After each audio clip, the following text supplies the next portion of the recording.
Asawa ko. Sabi ko naman sa iyo na kahit anong posisyon sa bagong kumpanya ay pwede mong piliin. Bakit naman Tagalinis ang pinili mo? Bakit? May reklamo ka ba? Hindi po, wala akong reklamo. Sige, papasok na ako sa trabaho.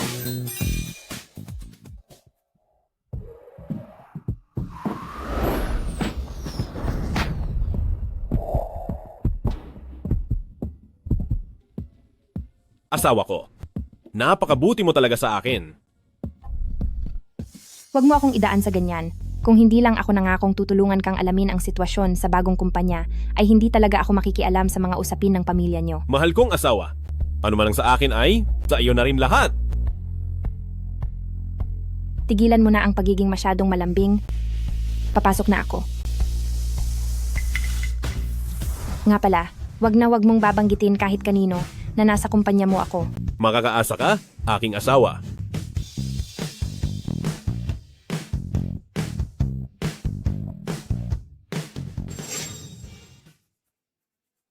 I-anunsyo sa kumpanya na ihanda ang pagsalubong sa asawa ng presidente.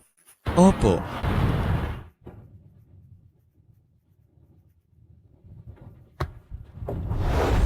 Tara na, pumunta tayo sa airport para sunduin ang matandang ginang sa pagbalik niya sa bansa.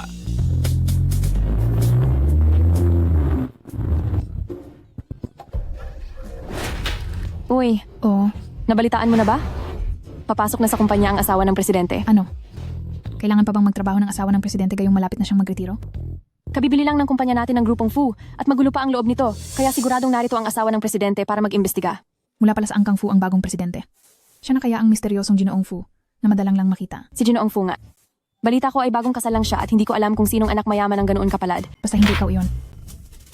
Hindi nyo ba nabalitaan ang tungkol sa malaking kasal ng grupong Fu? Oo nga. Shh!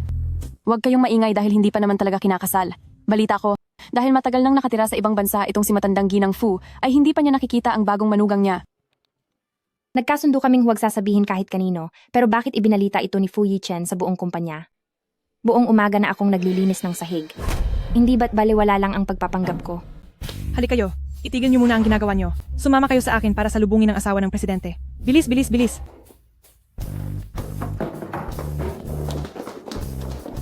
Nandito naman ako. Sino pa ba ang sasalubungin nila?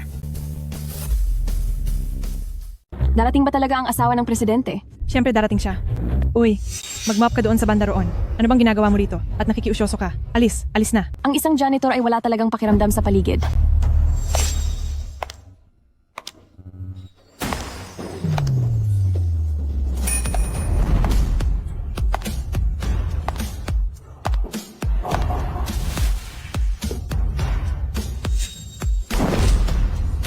Ay, kumusta po kayo? Sa wakas ay dumating din po kayo. Ako po si Shangrong. Sila po ang mga kasamahan natin sa grupo. Ay, kumusta po kayo? Hello sa inyong lahat. Ako ang bagong specialist na si Yan Wen na. Ha? Bakit parang pamilyar siya? Madam, hindi nyo na kailangang magpakumbaba ng ganyan. Kalat na po ang balita tungkol sa pagpapakasal ni Presidente Fu. Alam naming lahat na kayo ang asawa ng presidente. Presidente Fu. Asawa. Siya ang asawa ng presidente. Hali kayo, hali kayo. Maligayang pagdating po sa kumpanya, madam, para gabayan ang aming trabaho. Napakagalang ng mga taong ito sa akin. Pinagkamalan yata nila akong asawa ng presidente ng grupong Fu na hindi pa kailanman nagpakita sa publiko. Hulog nga naman ng langit ang pagkakataong ito. Yan Wen na?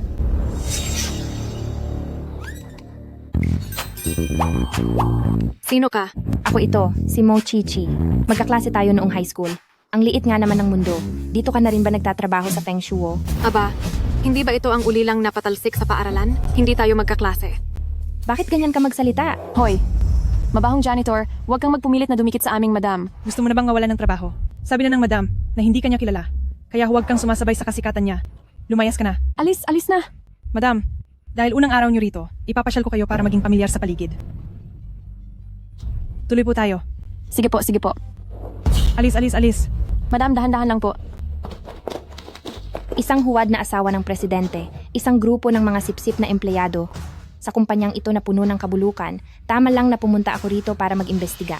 Dahil dito, ipapakita ko ang galing ko para linisin ang kalat para kay Yichen. At pati na rin ang impostor na ito.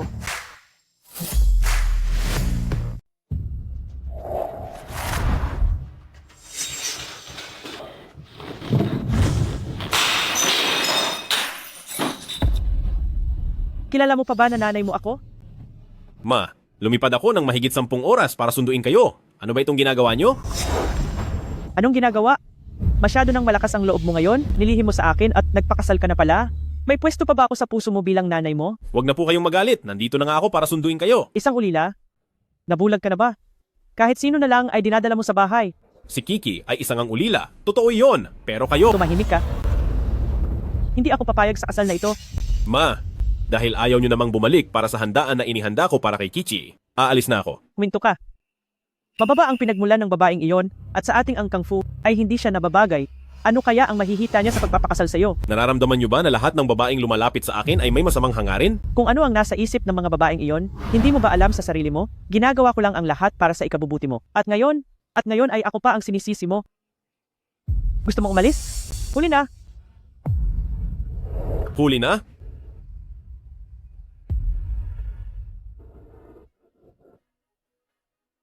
Ginamit ba ni Fuyihan ang private plane ko para umalis? Oo. Inutusan ko na siyang sabihan ang babaeng iyon na makipagdiborsyo na. Sige, Hoy, i-book mo ako sa pinakamabilis na flight pabalik. sisiguraduhin kong sisirain ko ang kasal ninyong ito.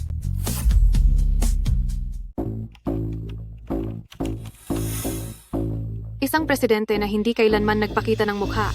Isang bagong kasal na asawa ng presidente na hindi pa kinikilala ng biyenan. Ito na talaga ang pagkakataon na bigay sa akin ng langit. Madam, ito po ang hiniwa kong pakwan para sa inyo. Tikman niyo po akong matamis. Bibili pa po ako ng iba kung may gusto pa kayo. Madam, heto po ang kape niyo. Balita ko po. Umalis ang presidente para sunduin ang matandang madam sa ibang bansa. Siguradong aalagaan po namin kayo ng mabuti para sa kanya. Hoy, Ako ba? oo. Wala akong mapagluluraan ng buto ng pakwan. Lumapit ka rito at sahurin mo ng kamay mo. May basurahan naman doon, hindi ba? Hinto, ikaw na mabahong tagalinis. Bakit ganyan ka makipag-usap sa madam? Kung gusto mong maging alipin niya, ayoko. Ulitin mo nga ang sinabi mo. Gusto mo bang punitin ko ang bibig mo? Hoy ikaw, mangahas ka lang. Ano bang ginagawa mo? Hoy, bakit ka nananakit? Hala, anong ginagawa niyo rito? Supervisor? Supervisor, nananakit po siya. Pinagsisilbi ka ng asawa ng presidente. Dapat magpasalamat ka dahil pinansin ka niya. Humingi ka agad ng tawad sa madam. Humingi ka ng tawad. Paano kayo nakakasiguro na siya talaga ang asawa ng presidente? Sino pa ba? Maniniwala ba kaming ikaw na tagalinis ng asawa ng presidente? Ang trabaho ko ay hindi dahilan para apihin niyo ako. Kahit na ikaw pa ang totoong asawa ng presidente, wala kang karapatang manginsulto ng ibang tao. Pare-pareho lang tayong tao. Walang sinuman ang mas nakakataas sa iba. Hindi nga natin dapat minamaliit ang mga tagalinis. Yan, Wen na. Dahil lang sa ako ang asawa ng presidente, talagang mas mataas ako kaysa sa iyo. Ikaw, Lumuhod ka. Linisin mo ito ng maayos. sobrang walang katuwiran. Hoy, may gana ka pang sumagot sa madam? Linisin mo na to agad. Sino ba namang hindi nakakaalam na mahal ng CEO ang madam? Para sa formal na pagpapakilala sa madam sa susunod na linggo. Hindi lang siya mismo ang pumunta sa ibang bansa para sunduin ang matandang madam, kundi binili pa niya ang Kyoto Tower para ihanda ang Peking. Nagagawa mong suwayin ng madam. Ayaw mo na yata manatili dito sa Kyoto, hindi ba? Talaga? Ganoon pala kamahal ng CEO ang madam. Nakakainggit naman talaga. Kung ganoon, madam, isama mo kaming lahat. Sa piging para naman makakita kami ng marangyang buhay. Ikaw na peke, titingnan ko lang kung may lakas ka ng loob na pumayag. Sa piging ng madam, hindi ba't ang mga mayayaman at sikat lang ang nandoon? Hindi tayo nararapat pumunta sa ganoong lugar. Sa piging na ito, ang matagal nang naninirahan sa ibang bansa na si pangalawang batang Amo Fu ay darating din. Kapag nagustuhan ka niya, aangat din ang ating katayuan na parang isang prinsesa. Wala kang pakialam sa mga ginagawa ng madam. Madam, kung magsasama ka ng ilang tao sa piging, siguradong papayag ang CEO. Mahal na mahal ng CEO ang madam. Kung magsasama ng ilang tao sa piging na ito, ay wala namang problema siguro, di ba? Tama ba? Oo nga, madam. Napakaliit na bagay lang nito. Siguradong magagawa iyan ng madam.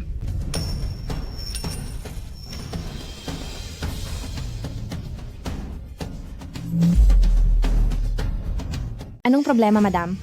Takot ka ba? Paano ko ba sila isasama sa loob? Madam, Madam, Madam, Sinong nagsabing hindi ko kaya? Isasama ko kayong lahat sa pagtitipon sa susunod na linggo. Pero hindi ka pwede. Isang hamak na janitor lang nangarap pang dumalo sa piging. Nananaginip ka. Wala akong pakialam. Madam, pakiangat lang po ang paa nyo. opo. anong ginagawa mo? Madam, napakabuti niyo po sa amin.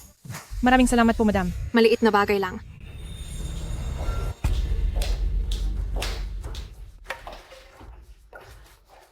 Nasaan na ang gamit? Nana, Nasaan na ang gamit? para saan ba ang imbitasyong iyan? Ang dami mong sinasabi. Huwag mong sabihing hindi mo nakuha.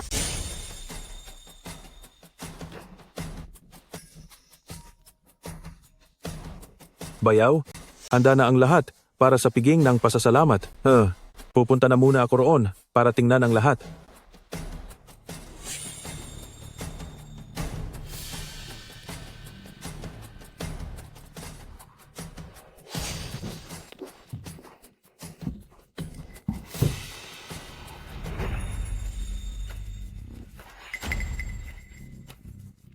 Napakahusay. Dahil sa imbitasyong ito, maitutuloy ko na ang pagiging asawa ng CEO. Asawa ng CEO? Nana, paanong naging asawa ka ng CEO? Akala ng mga tanga sa kumpanya, ako ang asawa ng CEO. Nana, huwag na huwag kang gagawa ng anumang kalokohan. Ang pagiging asawa ng CEO ay hindi isang bagay na pwede nating kunwariin. Bakit naman hindi ako puwede? Gusto mo bang maging isang hamak na mahirap na lang ako habang buhay gaya mo? At saka, hindi pa naman matatag ang posisyon ng totoong asawa sa Angkang Fu. Sinong nagsabing nagpapanggap lang ako? Malay mo, magkatotoo ang lahat sa huli. Maghintay ka lang. Itong piging para sa asawa ng CEO, hinding-hindi ko palalampasin.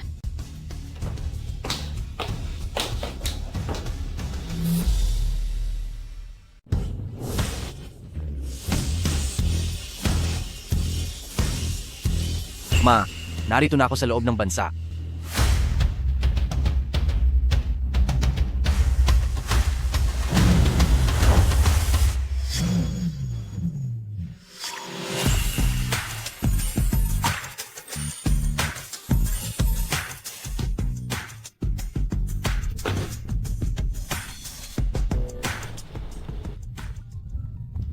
Kailan ka ba babalik? Magsisimula na ang handaan. Bakit mismo na ba ako? Hindi kaya. Ibigay mo na lang sa iba ang pagiging asawa ng presidente kung pababayaan mo lang akong mag-isa sa piging na ito. Hindi naman pwede iyon. Ikaw lang ang pwedeng maging asawa ko. Hintayin mo ako, mahal, malapit na ako. Napakabulaklak mong magsalita. Ay, Ay, oo nga pala. Ang tungkol sa kapatid ko ay ikaw na mabahong tagalinis. Sino ang nagbigay sa iyo ng lakas ng loob na pumunta sa ganitong lugar? At sino naman ang nagbigay sa iyo ng lakas ng loob na manakit ng tao sa ganitong lugar? Ano naman kung saktan kita? Ngayon ay ang piging ng pasasalamat na inihanda ng grupong Fu para sa kanyang asawa. Lahat tayo rito ay nagmula sa mga kilalang pamilya, hindi ba?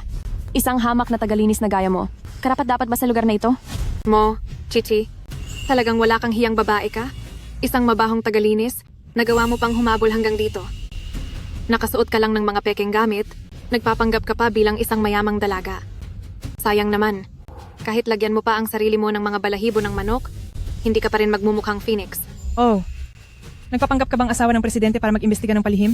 Tingin mo ba sa amin ay mga tanga? Pero alam mo, maganda naman ang mukha mo. Baka sakali, hindi imposibleng nakuha mo ang posisyon mo sa pagtulog sa kung kani-kanino. Hahaha.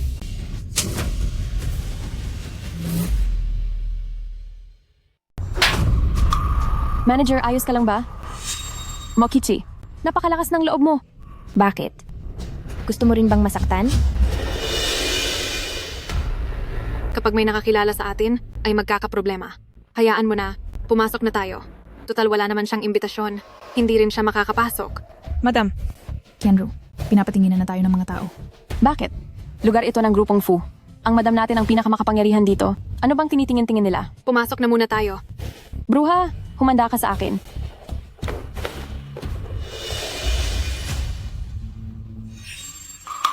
Hoy, bulag ba ang mga mata nyo? Mga espesyal kaming panauhin ng asawa ng presidente. Papasukin nyo na kami agad. Pupunta ang madam sa sarili niyang piging. Bakit kailangan pa ng imbitasyon? Kung isa lang talaga akong hamak na janitress na walang kahit anong koneksyon, hindi ko alam kung gaano pa ako lalong aapihin. Hindi ito maaari. Tingnan niyo kung paano ko kayo tuturuan ng leksyon. Hello, mahal. Kung sirain ko man ang piging, magagalit ka ba sa akin? anong nangyari? Sinong nang inis sa iyo? Wala lang. Nagtatanong lang. Asawa kita. Ang piging na ito ay inihanda para sa iyo, kaya kahit anong gusto mo ay pwedeng-pwede mong gawin. Sige.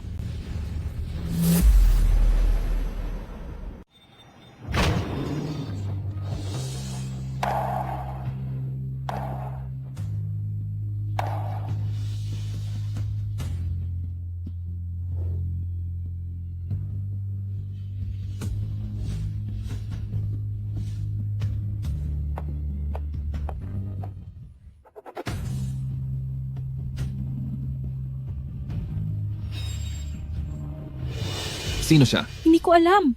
Pero sa aura niya, mukhang anak siya ng isang tanyag na pamilya sa Kyoto. Kilala ko ang lahat ng mga dalaga mula sa tanyag na pamilya sa Kyoto, ngunit ang nag-iisang anak ng pinakamayamang tao lang ang hindi ko pa nakikita. Ibig bang sabihin siya ay ang anak ng pinakamayamang tao? Anong kalokohang anak ng pinakamayamang tao?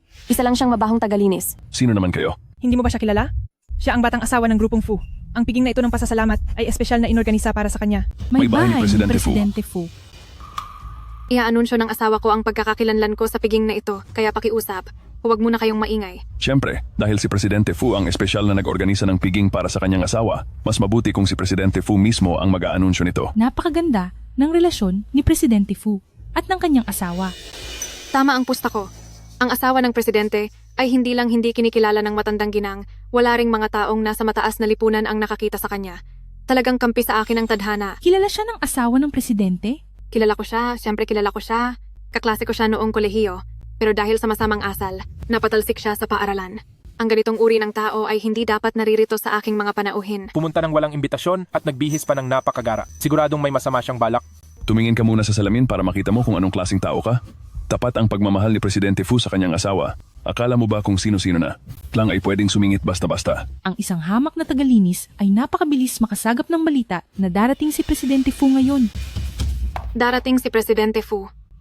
Hindi ba't hindi siya makakaabot pabalik? Bakit? Natatakot ka na ba? Natatakot ka ba na kapag dumating si Presidente Fu ay mabubunyag ang pagpapanggap mo? Hibang ka. Ano naman ang dapat kong ikatakot? Sino ang nagbigay sa iyo ng lakas ng loob na kalabanin ako sa grupong Fu? Hindi ko kailangan ng kahit sino para bigyan ako ng lakas ng loob. Dahil ang piging na ito ay para talaga sa akin. Ang piging na ito ay inihanda para sa akin talaga. Uy, narinig niyo ba lahat yon? Para sa iyo. Para sa iyo talaga. Sinasabi ko sa iyo, huwag mong sasabihin mo rin na ikaw ang asawa ng presidente. Nakisabit lang kayo sa amin para makapasok tapos ang lakas pa ng loob mong magyabang ng ganyan? Ay nako, ngayon lang ako nakakita ng taong ganito kakapalang mukha. Nakatayo na rito ang madam, tapos nagagawa mo pang magpanggap. Naghahanap ka ba ng gulo? Baka naman inimbitahan siya ni Presidente Fu? Sus, tumigil ka nga, ganoon kataas ang antas ni Presidente Fu. Iimbitahan niya ang isang hamak na tagalinis na gaya nito? Isang hamak na tagalinis lang. Sabi ko na nga ba't magyayabang ka? Gamitin mo naman ang utak mo. Magkalibal pa kayo ni Presidente Fu? Huwag ka nang mangarap ng gising. Talagang isa ka lang katawa-tawang payaso. Akala mo ba dahil nakapasok ka na rito ay ligtas ka na? Sasabihin ko sa'yo, ito ay inihanda ng asawa ko bilang isang piging ng pasasalamat para sa akin. Ako ang may-ari rito.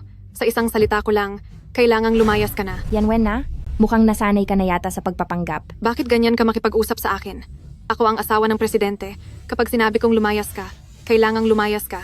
Iyan ang tinatawag na kapangyarihan. Hoy, bingi ka ba? Hindi mo ba narinig ang utos ng madam na lumayas ka? Mochichi, hindi ka nga dapat pumunta rito. Humingi ka na agad ng tawad sa madam. Hi, hindi ako ang dapat humingi ng tawad. Manloloko ka, nagagawa mo pang makipagtalo.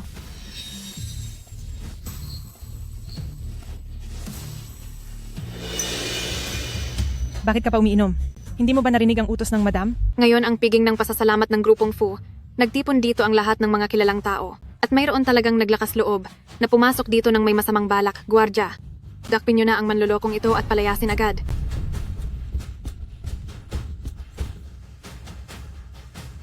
Parating na si Presidente Fu.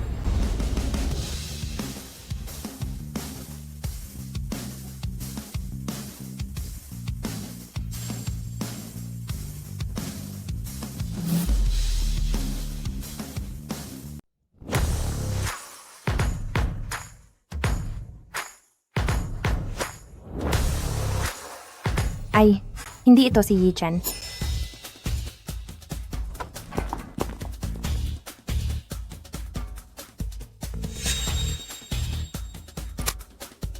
Mahal, sasakay na ako ng eroplano. Ay, yung pasaway na si Fu Yihan.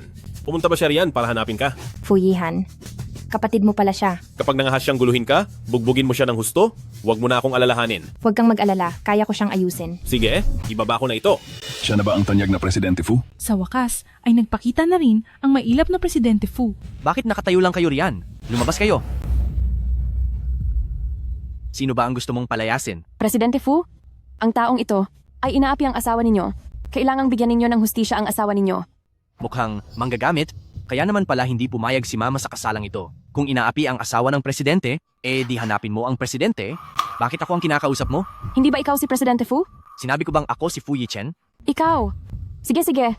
Kaya naman pala nakapasok dito ang mabahong tagalinis na ito dahil kumuha lang pala siya ng peking aktor para magkunwari. Halos nalinlang muna ako. Napakayabang mo naman talagang tao.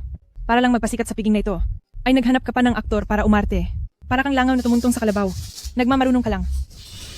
Bakit ka tumatawa? Ano ang nakakatawa? Tinatawanan ko kayong dalawa dahil napakatanga ninyo. Hindi ninyo alam na ginagawa na kayong tuta ng iba nang walang kabayaran. Sino ang tinatawag mong aso? Ikaw? Sa tingin ko ay napakabait lang ng asawa, kaya hinayaan kang manatili rito. Pero kapag dumating na ang totoong Presidente Fu, titingnan ko kung anong mangyayari sa iyo. Talaga? Kung ganoon ay pakiusapan ninyo itong marangal na asawa ng presidente sa tabi ninyo na palabasin si Presidente Fu. Kahit dumating pa si Presidente Fu, ay kakampi pa rin siya sa akin. Ano naman ang kinalaman niyan sa isang tagalinis na katulad mo? Kumuha ka pa talaga ng aktor para lang magpanggap. Aktor? Hindi ka ba nagtataka kung sino ako? Hindi ka naman si Presidente Fu? Karapat-dapat ka bang tanungin ko? Bakit? Iisa lang ba? Ang Presidente Fu sa Angkang Fu? Hindi kaya ikaw ang ikalawang Panginoong Fu? Ang ikalawang Panginoong Fu? Tama. Ako nga si Fu Yihan. Ko si Fu Yihan. Pasensya na po, pangalawang amo Fu. Kasalanan ko ang lahat. Kasalanan ko, dapat akong mamatay. Pasensya na, pasensya na. Patawarin niyo ako. Sa pagtitipon ng grupong Fu, lahat ng dumating ay bisita. Hindi ko hahayaang may mang-api nang walang dahilan sa mga panauhin ng grupong Fu. Ang kapatid ni Yi Chen, hindi ba siya mabait?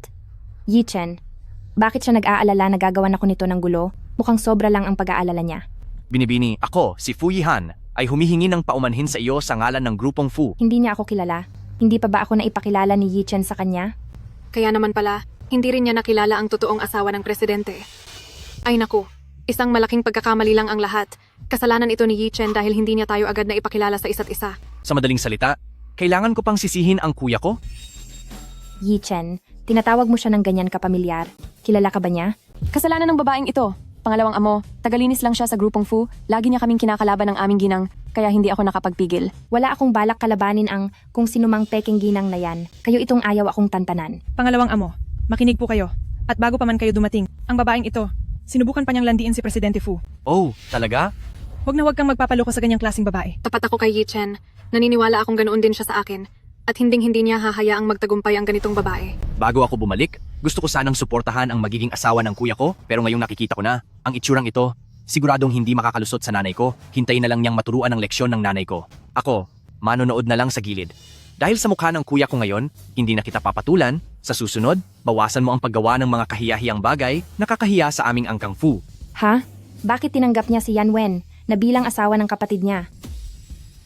Talagang naging asawa na ako ng presidente.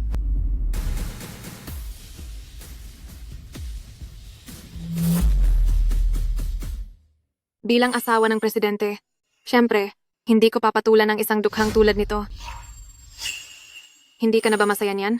Hinding-hindi kita hahayaang makalusot ng ganoon lang. Pero dahil piging ko ito ng pasasalamat ngayong araw, maaari ka ring dumalo kung gusto mo. Pero wala ka bang dalang kahit ano? Parang minamaliit mo naman yata ang Angkang Fu? Wala talagang modo. Ano naman kayang regalo ang maibibigay ng isang dukhang tulad niya? Sinong nagsabing wala akong inihandang regalo? Siyempre, kailangang may regalo ako sa unang pagkikita namin ng biyanan ko. Pero kapag inilabas ko na itong regalo ko, itong brotse mo, baka hindi mo na magustuhang isuot pa. O talaga, bakit hindi mo ilabas ang regalo para makita naming lahat? Ano bang magandang bagay ang maibibigay ng isang janitor? Ilabas niyo na rito ang regalo ko. Tama ba ang nakikita ko? Ang regalong ibinigay niya, bakit kamukhang kamukha ng suot ng ginang? Ang mga pasadyang alahas, dapat ay tanging isa lang sa mundo. Dahil pareho ang dalawang broaching ito, natural na may isang tunay at isang peke. Sino kaya ang may peking suot? Kailangan pa bang itanong iyan? Sigurado, nasa maliit na janitor na ito ang peke. Itong brotse ko ay simbolo ng pagmamahalan na ibinigay sa akin ni Yi Chen. Ang pagsasabing peke ito ay isang pagpahiya sa Angkang Fu. Ang mamahaling gamit na ito ay personal na ginawa ni Master Xia Chan. Kapag sinabi mong peke ito, ay para mo na ring hinarap sa kahihiyan si Master Xia Chan. Ano? Ginawa mismo ni Master Xia Chan? Napakabihirang kayamanan yan na hindi mabibili ng anumang halaga. Maraming taon nang nagretiro sa publiko si Master Xia Chan. Huling nakita ang kanyang gawa sa ika-100 araw na piging ng anak ng pinakamayamang tao. Uy, tingnan nyo. May nakaukit na pakpak ng kuliglig sa likod ng bawat gawa ni Master Xia Chan. Ang bawat guhit sa pakpak ay tanging isa lang at napakahirap gayahin. Hindi ko alam kung itong regalo ko ay nagustuhan ba ng ginang. Itigil mo na yan. Ano ba ang katayuan mo sa buhay? At ano naman ang katayuan ni Master Xia Chan? Gagawa ba siya ng personal para lang ibigay sa iyo? Mag-isip ka naman bago ka magyabang. Akala mo ba lahat ng nandito ay mga tanga? Hindi dahil hindi mo ito makuha ay hindi ko na rin makuha. Kahit hindi lang isang brotse kundi lahat pa ng gawa ni Master Xia-chan ay ibibigay niya sa akin. Ako kaya ang pinakapaboritong bunsong alagad ni Master Xia-chan. Ang pagkuha ng isang brotse ay napakadali lang para sa akin. Ang peke ay peke pa rin. Yan, Wenna. Anong ginagawa mo? Wenna, anong ginagawa mo? Diyos ko, nagkasama-sama ulit ang mga perlas na ito. May nakatago pa palang ganda ang brooch na ito. Kahit na hindi ito ang obra ni Master Xia-chan, isa pa rin itong mahalagang kayamanan. Nasira lang ng ganoon? Sayang na sayang talaga. Mga mumurahing trick lang iyan. Hindi naman talaga perlas ang mga butil na ito, kundi mga magnet lang. Hindi naman bulag ang lahat ng naririto. Hindi nyo ba kayang makita ang pagkakaiba ng totoo sa peke? Inisip mo siguro na dahil wala akong estado o koneksyon. Kaya iisipin ng lahat na sa iyo ang totoo at sa akin ang pek. Kaya sinira mo ang brooch ko, hindi ba? Napakatalas talaga ng dila mo. Itigil mo ang pagbaluktot sa katotohanan. Dapat talagang makita ng ikalawang amo ang tunay mong kulay ngayon. Hamak na janitor ka lang. Talagang hindi ka pa rin susuko hanggat hindi ka napapahiya. Ngayon, ipapakita ko sa lahat kung ano talaga ang nasa loob ng mga butil na ito. Ito ay...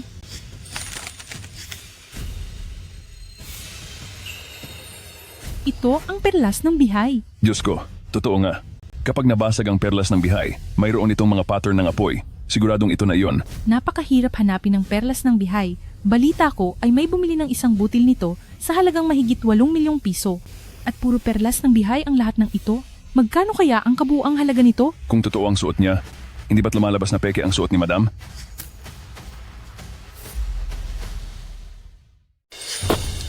Anong Blue Sea Pearl? Peking gamit lang ito na galing sa pakyawan sa Yiwu. Huwag kayong magpabudol sa kanya. Sinira mo talaga ang regalong ibibigay ko sana sa biyanan ko. Pinili ko ito kasama si Yi-chen dahil alam kong paborito ito ni nanay.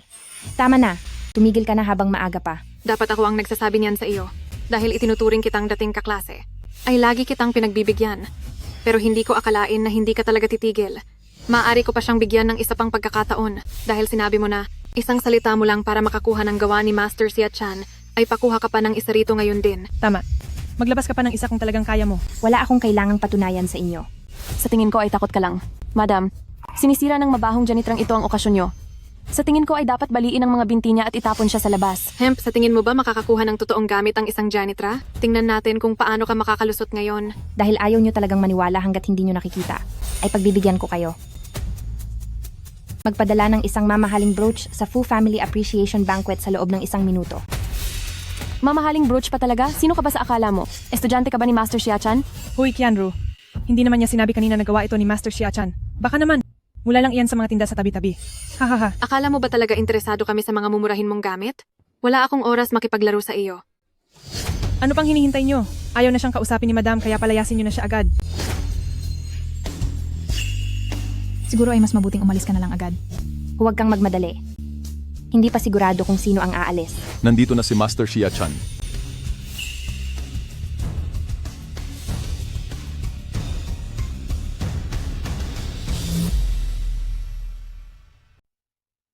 Diyos ko, ang huling beses na nakita ko si Master Xia-chan ay noong ika-100 araw na handaan ng anak ng pinakamayamang tao. Hindi ko akalaing makikita ko pa ulit si Master Xia-chan sa buhay na ito. Si Master Xia-chan ba talaga ito? Ang maliit na cleaner na ito. Posible bang isa siyang malaking tao para personal na dalhan ng regalo ni Master Xia-chan? Kung nagawa niyang maimbitahan si Master Xia-chan, hindi ba't ibig sabihin niyon ay peke talaga ang brooch ng ginang? Mahirap sabihin. Inimbita si Master Xia-chan ng Angkang Fu. Sinasamantala lang ng ilang tao ang pagkakataon. Ikaw! Hindi ko po alam na darating ang isang kagalang-galang na Master Xia-chan. Kulang ang pagtanggap ng aming Angkang Fu. Sana ay inyong mapatawad. Ginang, hindi pa sigurado kung totoo siya o hindi. Bakit niyo siya binibigyan ng ganitong respeto? Manahimik ka. Halos lahat ng narito ay mas may alam kaysa sa iyo. Kailangan mo pa bang sumabat? Nabalitaan kong nagdao si Presidente Fu ng handaan para sa pasasalamat sa ginang. Kaya dumating ako kahit walang imbitasyon. Pasensya na sa panggugulo. Sana ay inyong mapatawad. Napakalakas talaga ng impluensya niyo, Ginang. Pati si Master Xia-chan, na matagal nang nagpapahinga ay lumabas para personal na magbigay ng regalo sa inyo. O ikaw na maliit na cleaner. Gana ka pang magmayabang na pagmamayari mo ang kayamanan ni Master Xia-chan. Master Xia-chan, maupo po kayo. Huwag na po kayong mag-abala. Hindi ako naparito ngayong araw para sa ginang. Hindi para sa ginang? Para kanino kung gayon? Para sa akin.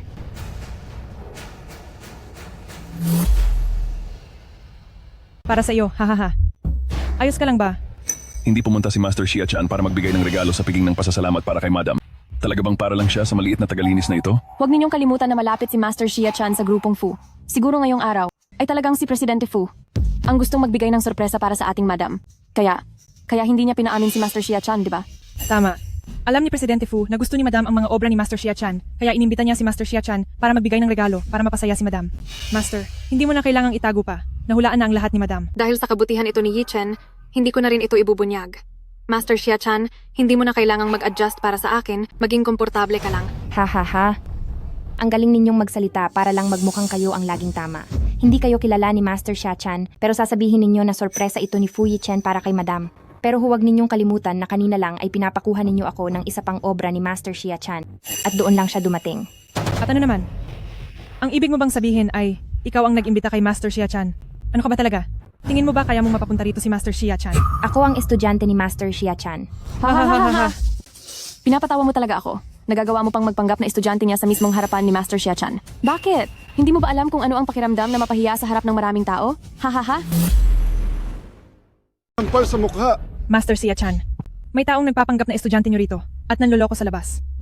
Sinisira niya ang inyong reputasyon, kaya dapat niyo siyang parusahan ng malupit. Tama. Nakita ng lahat ng tao rito. Nabuko siya ng ginang na nagbigay ng peking regalo at nagawa pa niyang sabihing magbibigay siya ng isa pang obra na gawa niyo mismo. Mabahong janitera. Kung totoong estudyante ka nga ni Master Xia-chan, luluhod ako at uumpog ng ulo ng 3 beses sabay tawag sa iyo na master mo. Ha. Isang mabahong janitera, hindi siya talaga ang aking panauhin. Master Xia-chan, hindi niyo kailangang piliting kilalanin siya alang-alang sa akin. Ang lakas talaga ng loob ng janiterang ito. Ang reputasyon ang pinakamahalaga para kay Master Xia-chan. Naglakas loob pa siyang magpanggap na estudyante ni Master Xia-chan. Naghahanap talaga siya ng ikapapahamak niya. Ilang beses na siyang pinatawad ng asawa ng presidente pero pilit pa rin siyang nakikipagtalo sa harap ng ginang. Ngayong narito na talaga si Master Xia-chan. Nagmamatigas pa rin siya kahit mapanganib na ang ginagawa niya. Madam, isa lang siyang ordinaryong tao na walang malay sa mundo. Naging sobra lang ang pagyayabang niya. Baka naman pwedeng pakiusapan niyo si Master Xia-chan. Napatawarin na siya.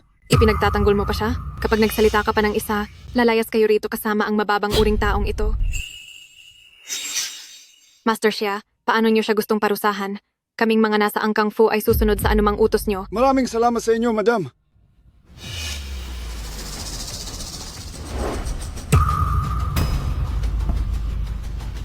Mahal kong estudyante, dinala mo ba ang aking obra para lang ibigay sa mga taong ito? Ano?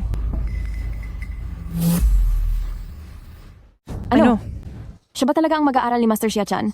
Hindi ito maaari. Hindi ba't isa lang siyang tagalinis sa grupong Fu? Paano itong mangyayaring mag-aaral siya ni Master Xia-chan? Hindi ko akalain na ang isang ulilang gaya niya ay magiging ganito kaswerte na talagang mag-aaral ni Master Xia-chan. Dating kaklase, bakit hindi mo agad sinabing mag-aaral ka pala ni Master Xia-chan? Pasensya na sa mga nangyaring hindi maganda kanina. Tigel, sino ang nagsabing dating kaklase mo ako? Hindi ba't sabi niyo ay papapahiyain niyo ako? Ngayong nakuha ko na ito, ano na ang gagawin ninyo? Sino ang nagsabing dapat akong parusahan ng matindi? At sino ang nagsabing luluhod at kakatok ang ulo sa sahig ng 3 beses? Ikaw, anong mayroon sa akin? Hindi ba't kayo ang nagsabi niyan? Chichi, parang hindi naman tayo magkakilala niyan sa sinasabi mo. Magkaibigan sina Yi Chen at Master Xia, kaya maituturing din tayong magkaibigan. Dahil sa mga hindi pagkakaunawaan kanina, huwag mo na sana itong dibdibin.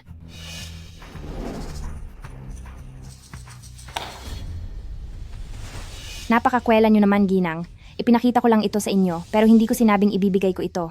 Mo, Chichi, nagpakumbaba na ako. Ano pa ba ang gusto mo? Gusto kong humingi kayo ng paumanhin sa akin. Bakit naman ako hihingi ng tawad sa iyo? Si Maestro Xia-chan lang ang iginagalang dito. Binibigyan ka na ng pagkakataon ng aming madam para hindi mapahiya. At isa pa, ikaw ang naunang nanggulo rito sa salo-salo ng grupong at ngayon ay sisisihin mo pa ang may-ari? Tama yan. Kung nalinaw mo lang sana sa simula, ay hindi mangyayari ang gulong ito. Nakaabala patuloy kay Maestro Xia-chan na pumunta rito ng personal. Ayon sa inyo ay nilait ninyo ako. Pero ako pa rin ba ang may kasalanan? Maestro, may tumatawag po sa inyo. Ano? Pabalik na ako agad. Anak, naimatay ang iyong madam. Kailangan ko nang bumalik agad doon. Maestro, unahin niyo po ang kalagayan ni Madam. Sinasabi ko sa inyo, bagaman matagal na akong nagretiro, ay rerespetuhin pa rin si Xia-chan ng mga kilalang pamilya. Hindi ko hahayaang apihin niyo ang aking disipulo. Hindi ba si Maestro Xia-chan ay nanumpang hinding-hindi mag-aasawa? Oo nga. Hindi ba ang tanyag na obra ni Maestro Xia-chan ay para sa alaala ng kaniyang pumanaw na kasintahan?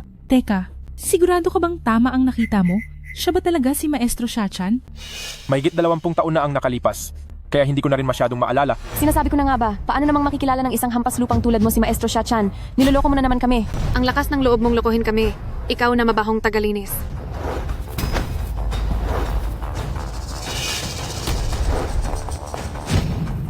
Mokichi, ang lakas ng loob mong itulak ang madam.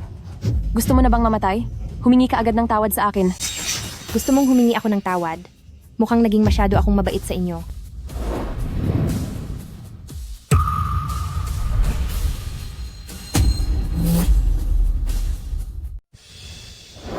Bitawan mo ang kamay ko. Madam, okay lang po ba kayo? Pasensya na po, madam. Mabahong tagalinis. Ang lakas ng loob mong saktan ako. Huwag mong isipin na dahil may sumusuporta sa iyong ikalawang Young Master Fu, ay pwede ka nang gumawa ng kahit ano sa Angkang Fu. Sinasabi ko sa'yo, ako ang tunay na donya ng Angkang Fu. Tama po ang sinabi niyo, madam. Dapat lang naturuan ng leksyon ang maliit na tagalinis na ito. Para mapanatili ang dangal ng Angkang Fu. Madam, dahil naglakas loob siyang saktan kayo, dapat lang nabaliin ang mga kamay niya. Tama ka. Tao, igapos niyo ang hayop na ito. Baliin ang kanyang mga kamay at paa, at itapon siya sa squatter. Bilis!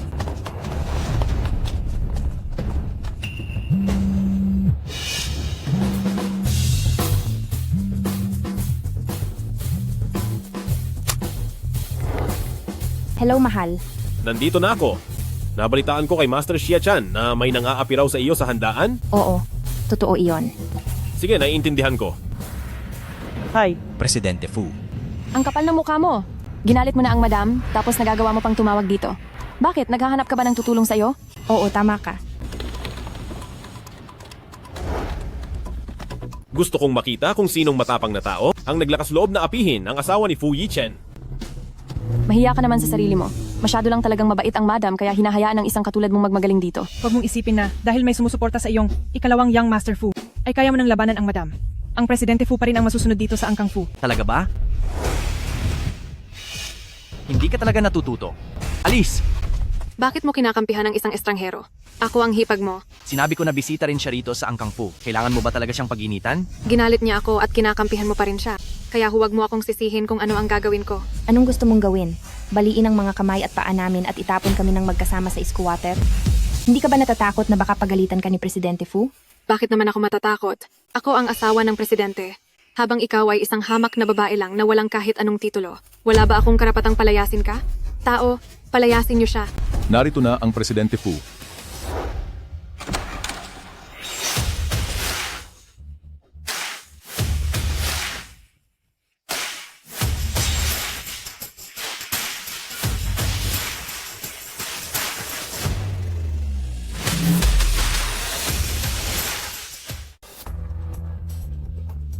Kanino ba ako dapat makinig? Madam, kayo. President, hindi niyo po pwedeng hayaang apihin lang ng ganoon ang madam namin. Totoo po iyon. Kanina pa hinahamon ng hamak na janitress na ito ang madam. Tingnan nyo ang mga ginawa niya. Kung nahuli lang po kayo ng kaunti, ay baka maagaw na ang piging na ito. Kailangan nyo talagang tulungan. Ang madam. Sino ba sa tingin nyo ang mga sarili nyo? May karapatan ba kayong magsalita? Tumahimik kayo. Hindi niyo ba narinig ang sinabi ng president? Lumayas kayo sa harap ko. Madam, kayo. Layas na. Parang hindi ko na maintindihan ang nangyayari. Ngayong bumalik na ang president, hindi ba dapat ay ipagtanggol niya ang madam? Bakit niya pinalayas ang mga tauhan ng madam? Mukhang itong asawa ng president ay takot na takot. Interesante ito. Yichen, bumalik ka pala? Bakit hindi mo man lang sinabi sa akin? Sino? Ka ba? Hindi ba siya ang asawa ng presidente? Hindi ba kilala ni Presidente Fu ang sarili niyang asawa? Oo nga, parang medyo hindi ko na rin maintindihan. Dahil peke lang siya. Ang asawa ng presidente, hindi asawa ng presidente. Kung ganoon, sino siya? Yichen, ang daming tao rito. Kahit anong sasabihin mo, pag-usapan na lang natin ng maayos pag-uwi natin. Medyo nalilito na ako. Sino ba talaga ang hipag ko? Ang asawa ni Fu Yichen ay isa at iisa lang. At iyon ay ang nasa tabi ko, na si Mokichi. Si Binibining mo pala talaga ang asawa ni Presidente Fu. Kaya pala, sa simula pa lang, ay napansin ko ng kakaiba ang aura ni Binibining mo.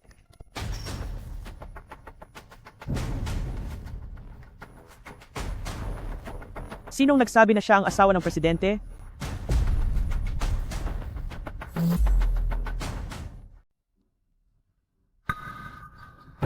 Isang ulila. Nais mo ring mapabilang sa Angkang Fu? Isang malaking kahangalan. Ma, Huwag mo akong tawaging ina. Ang Angkang Fu ay isang tanyag na pamilya, ang dapat na mapangasawa ay isang dalaga mula sa mataas na lipunan. Ang pagpapakasal mo sa kanya ay nagbibigay lang ng kahihiyan sa ating Angkang Fu. Tita, bagamat hindi ako galing sa tanyag na pamilya, ngunit kailanman ay hindi ako umasa kay Yi Chen. May trabaho ako, kaya kong buhayin ang sarili ko. Paano ako naging kahihiyan sa Angkang Fu? Napakatalas talaga ng iyong dila. Sinasabi ko sa iyo, hindi ko kinikilala ang kasal ninyo. Mag-divorce na kayo agad. hindi maaari. Kuya, ano ba naman yan? Huwag mo nang galitin si Mama. Anong tinitingin-tingin mo? Wala ka talagang modo. Pasensya na po, madam. Hindi ko po sinasadya. Ang pulseras na ito, bakit parang pamilyar sa akin? Sa Beijing, kaninong pamilya kaya ang tatak na ito? Ang pagpapakasal sa isang heredera, ang tanging makakatulong sa ating Angkang Fu. Fu Yi Chen, kung gusto mong magpakasal, hindi kita pipigilan, pero ang dapat mong pakasalan ay isang dalaga mula sa tanyag na pamilya.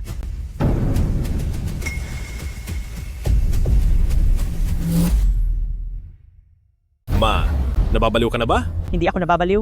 Ginagawa ko lang ito para sa ikabubuti mo. Siya ay isang aristokratang binibini? Inisip ng matandang ginang na galing ako sa aristokratang pamilya ng Kyoto. Madam,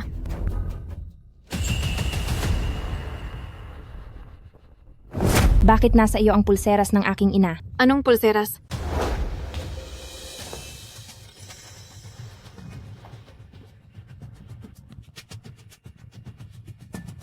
Kaninong pulseras? Mukhang maganda naman ito. Kaya akin na ito ngayon. Hindi ko alam ang sinasabi mo. Alaala ito na iniwan sa akin ng aking ina. Hindi ako maaaring magkamali.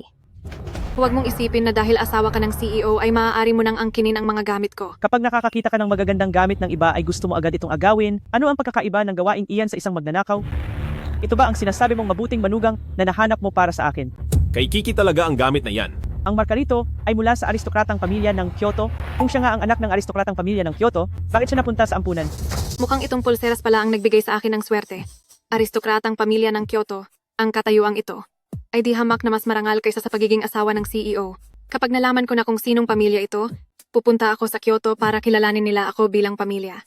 Sinasabi mong sayo ito, pero mayroon ka bang anumang ebidensya?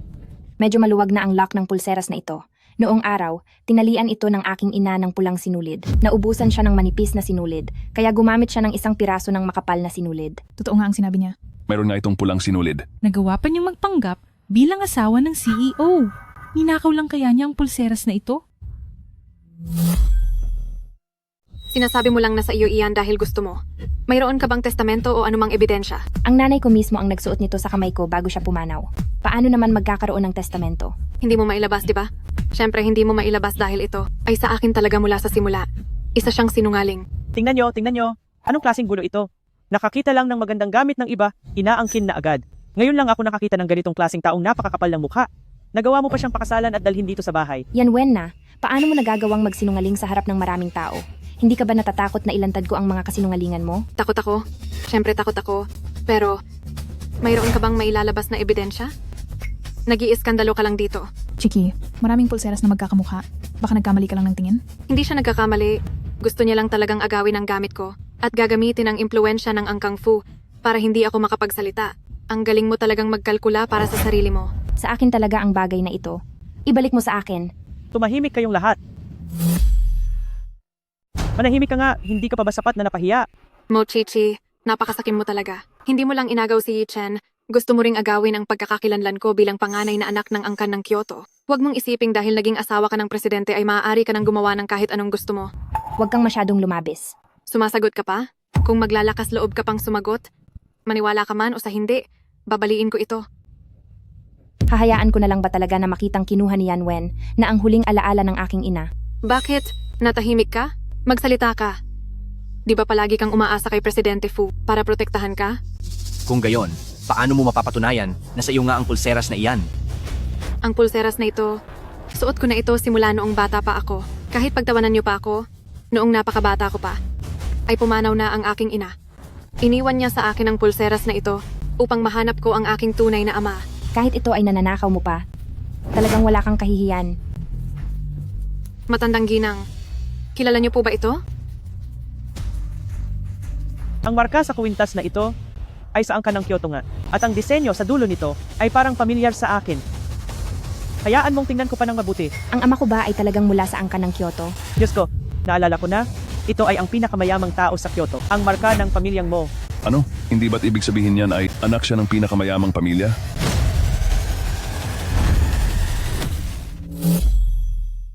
Ay, naalala ko na, nawala ang anak ng pamilya mo pagkatapos ng handaan ng ika-100 araw at hanggang ngayon ay hindi pa rin nahahanap. Bilisan mo, kontakin mo ang pinakamayamang tao na si Mo.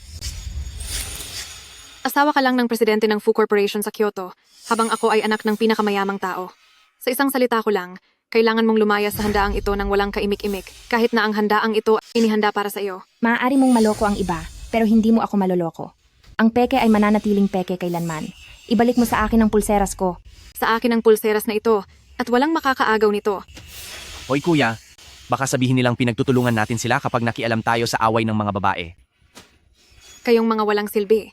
Ang baliw na babaeng ito ay walang galang sa anak ng pinakamayamang tao. Bakit hindi niyo pa siya ilayo rito?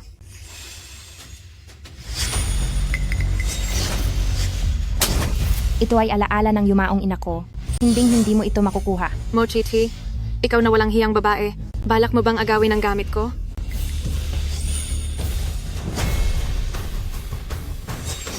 Sino ang nangangahas na umagaw sa pag-aari ng pamilya mo? Sino ang may lakas ng loob na umagaw sa mga pag-aari ng angkang mo? Pinakamayamang mo. Pa, inagaw niya ang pulseras ko at binubuli pa ako. Ibigay mo sa akin ang gamit. Akin ito. Maaari ko bang makita? Malalaman kaya niya ang tunay kong pagkatao. Mag-ingat ka. Huwag mong sisirain.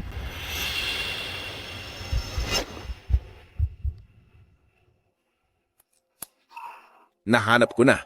Sa wakas ay nahanap na kita. Paano mo nakuha ang pulseras na ito? Napansin ko na ang pulseras na ito ay suot ng iyong anak. Tama, Pa. Ako ang tunay mong anak. Ang pulseras na ito ay iniwan sa akin ng aking ina. Hirap na hirap akong hanapin ka. Sinasabi ko na nga ba, tanging ang anak ng isang tanyag na pamilya mula Kyoto ang nababagay sa aming angkang Fu. Kung ako sa'yo, lalayas na ako agad. Hindi ako ang dapat lumayas, kundi siya. Pa, palagi kang hinahanap-hanap ni ina. Nais niya akong isama para hanapin ka, ngunit nagkasakit siya. Bago siya pumanaw, iniwan niya sa akin ang pulseras na ito upang hanapin ka. Ngunit ang babaeng ito, nais niyang agawin ang aking pulseras at nagpanggap pa sa aking pagkatao. Hulihin mo siya agad. Ang pulseras na ito. Paano ito napunta sa mga kamay mo?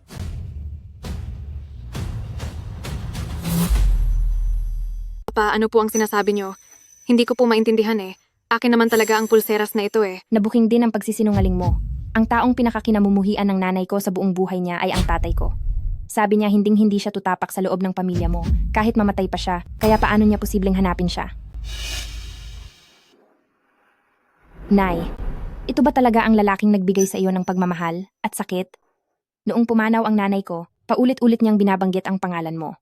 Alam kong mahal ka pa rin niya, pero hindi kita mapapatawad. Ginoong mo, huwag po kayong magpapalinlang sa kanya. Napakatuso ng babaeng ito. Magaling siyang mambola para manlinlang. Pati ang anak ko ay nalinlang niya. Tama. Isa siyang manloloko. Ako ang tunay mong anak. Maaring hindi ka maniwala sa akin, pero hindi naman maaring hindi ka maniwala sa lahat, di ba? Sila mismo ang nakakita na ang pulseras ay nasa kamay ko. Tumahimik ka. Sa tingin ko, ay ikaw ang manluloko. Anak ba kita? Kung mahal niyo kaming mag-ina, bakit niyo kami iniwan noon? Pasensya na po, ginoong mo. Hindi ako sigurado.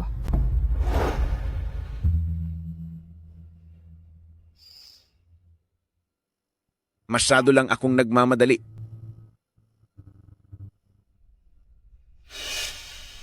Siya ba ang umagaw ng pulseras mo? Opo, hindi lang niya inagaw ang pulseras ng nanay ko, kundi gusto rin niya akong palayasin sa handaan ng grupong Fu. Ang lakas ng loob mo. Kayo mga taga-grupong Fu ay talagang napakamapangahas nyo.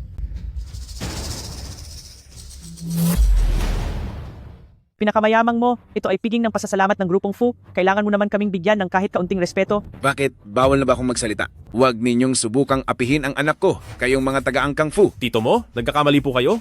Walang umaapi kay Kiki. Nagkakamali? Mula nang pumasok ako sa pintong ito, palagi nang kinakampihan ni Ginang Tang ang babaeng ito. Inaapi ang anak ko. Sa tingin nyo ba ay hindi ko nakikita o hindi ko naririnig? Akala ko pa naman ay ulila siya. Hindi ko akalain na anak pala siya ng pinakamayamang tao.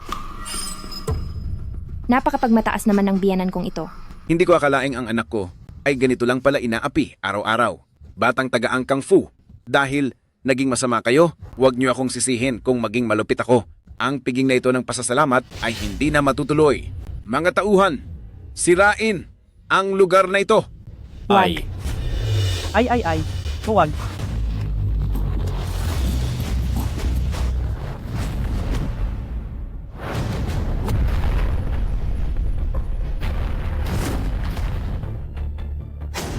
Ay.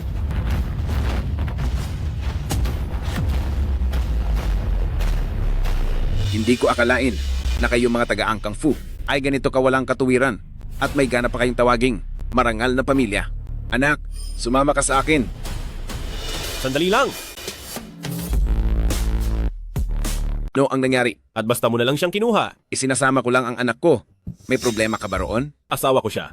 Hindi ba siya ang asawa ng presidente ng grupong Fu? Mukhang nagkamali lang ng pagkakilala ang pinakamayamang tao na si Mo. Si Kiki. Siya ang asawa ng presidente at anak din ng pinakamayamang tao. Ang kapal talaga ng mukha ng impostorang ito. Pagkatapos niyang magyabang at murahin ang totoong asawa ng presidente, gusto pa niyang magpanggap na anak ng pinakamayamang tao. Totoo yan, di ba? Ito ang grupong Fu. Isang handaan ng pasasalamat na ginawa para talaga sa asawa ng presidente. Sinong mag-aakala na may maglalakas loob na magpanggap bilang asawa ng presidente? Ngayon lang ako nakakita ng ganito. Ninakaw niya ang pulseras ng asawa ng presidente at inagaw ang posisyon ng anak ng pinakamayamang tao. Ang ganitong klaseng walang hiyang tao ay muntik pang maloko si matandang Ginang Tang kanina. Hindi, wala akong ginawa. Wala akong ginawa. Kayo ang nagsabi ng lahat ng iyon. Kailanman ay hindi ko sinabi kung sino ako. Mga tauhan, ilabas niyo ang nagpapanggap na asawa ng presidente na ito. Hindi. Huwag. Huwag niyo akong hulihin. Huwag niyo akong hulihin.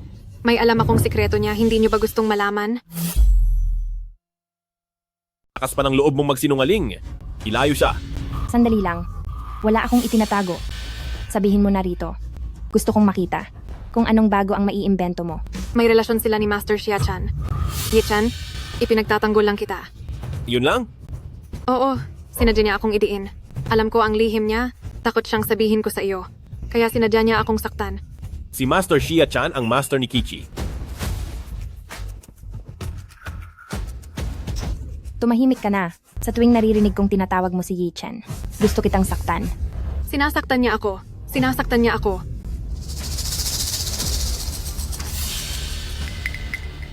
Talagang sasaktan kita dahil sa pagpapanggap mo bilang ako at sa pagpapakalat ng chismis tungkol sa akin. Yi-chen. Ilayo siya. Hindi, Yi-chen. Nagsasabi ako ng totoo. Pinagtataksilan ka niya. Hindi, Yi-chen. Niloloko ka na niya talaga. Masakit ba? Magtiwala ka sa akin? Yi-chen, bitawan mo ako.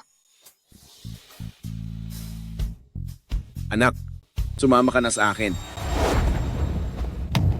Papa, anong ginagawa mo rito? Kanina ka pa namin hinahanap ni Lola. Ito ba talaga ang paborito mong anak? G, Mo, salamat sa pagdalo sa aking pasasalamat na salusalo. Ang anak nyo ay hinahanap na kayo.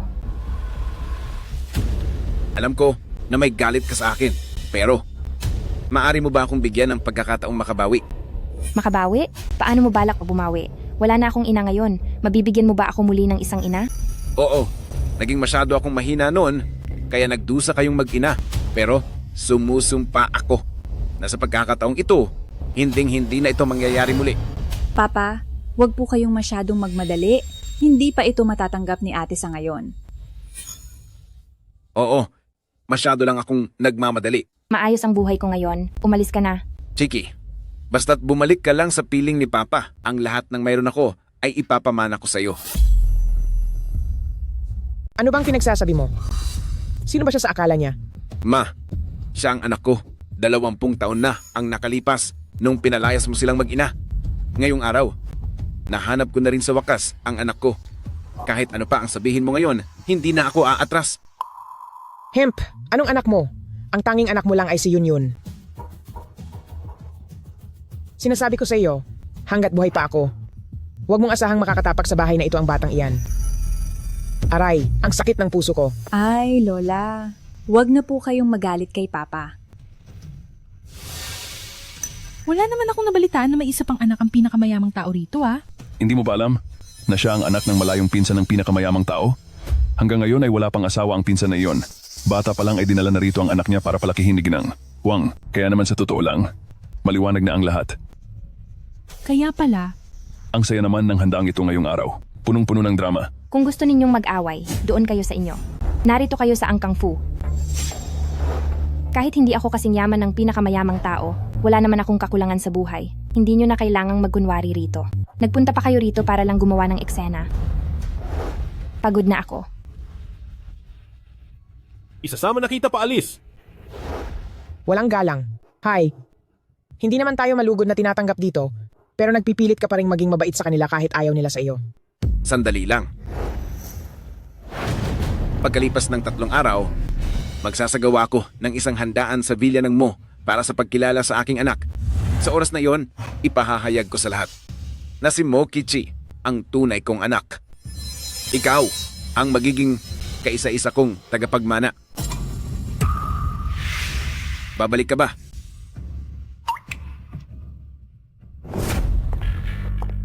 Ate, lalo akong nagiging interesado sa iyo.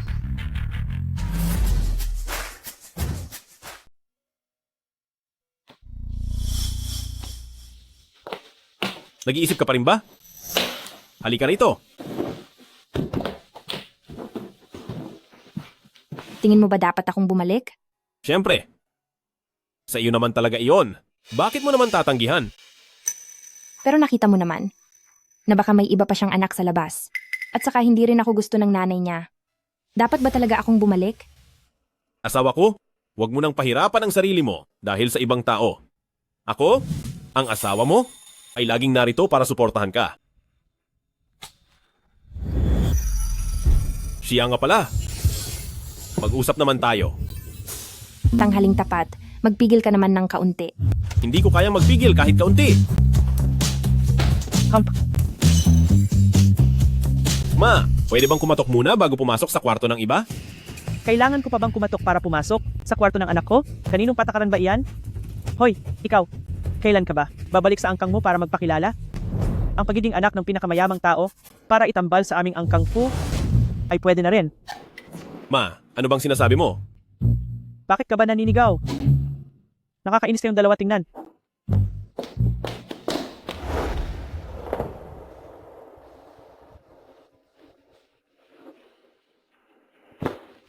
Ang nanay mo ba ay may problema pa rin sa pinagmulan ko?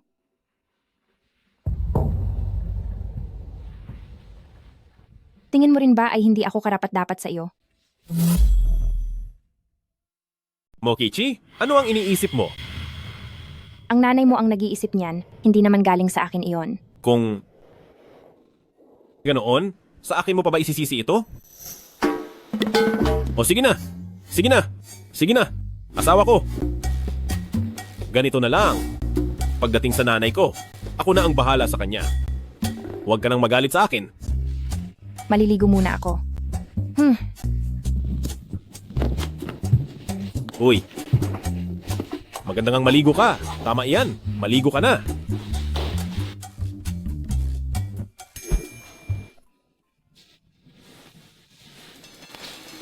Asawa ko, magtatrabaho ka pa ba talaga bilang janitor? Bakit? Kailangan ba na tagapagmana ng pinakamayaman ang makakatuluyan ng inyong angkang fu? Hindi naman sa ganun, mahal ko. Ikaw naman, huwag mo na akong pagtripan. Maaari ba? Mahal na asawa? Ganito, bukas din, ay ipapaalam ko sa mga walang utang na loob na empleyadong iyon na huwag na silang pumasok sa kumpanya. Huwag. Mga tau-tauhan lang naman ang mga taong iyon. Siguradong mayroon pang sumusuporta sa kanila mula sa likuran. Kung gusto natin silang puksain ng tuluyan, ay huwag muna tayong gumawa ng anumang ingay. Kung ganoon, ano ang plano ng aking asawa?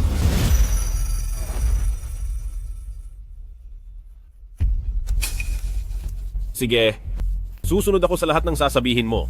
Magkita na lang tayo bukas sa seremonya ng paglulunsad ng proyekto. Sige. Uy, ano ang ginagawa mo?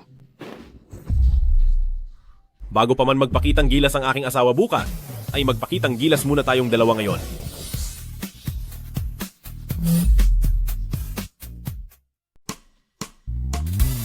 Asawa ko, Kasalanan mo ito lahat. Kailangan ko pang pumunta sa seremonya mamaya. Paano kung mahuli ako na ganito ang itsura? mas mabuti pang mahuli tayo. Dahil kung mangyari yon, hindi ka na magrereklamo araw-araw tungkol sa pagtatrabaho. Sige na. Sige na. Mali ako, mag-iingat na ako sa susunod. Hemp, mahuhuli na ako. Ihahatid na kita.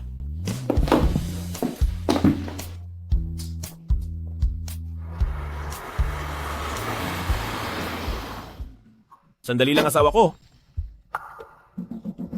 Ito ang paanyaya para sa handaan ng pagkilala ng tatay ni mo. Gusto mo bang pumunta? Bakit bigla mo? Siyang binanggit ng wala namang dahilan. Hindi ko pa alam ang gagawin ko.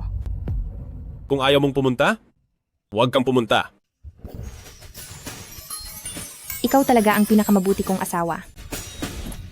Dahan-dahan lang. Amo, mukhang ang panganay na amo at ang misis ang nandoon. Ang kuya ko iyon at si Mo Chichi. Ayaw ko nang marinig na tinatawag mo siyang misis. Opo.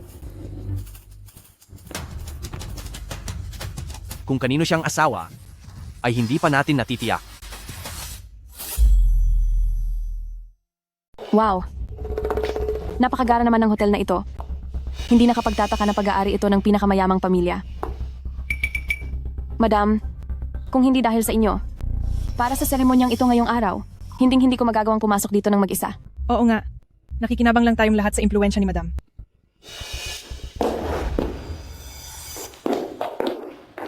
Oh. Hindi ba ito yung mabahong janitress sa kumpanya natin? Bakit?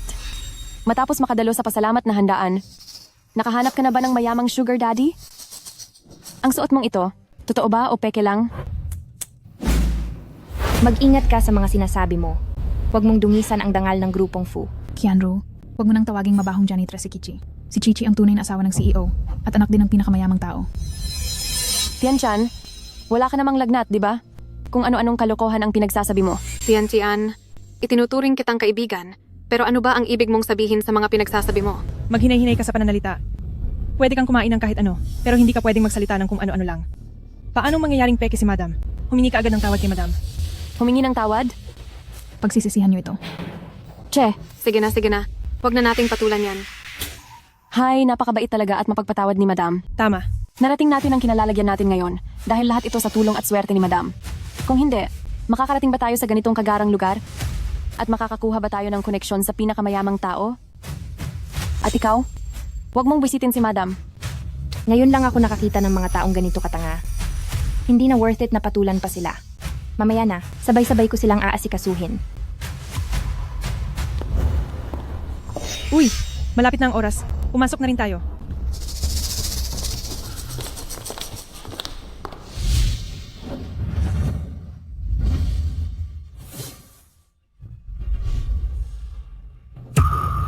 Bakit pati siya ay nandito? Sa mismong seremonya?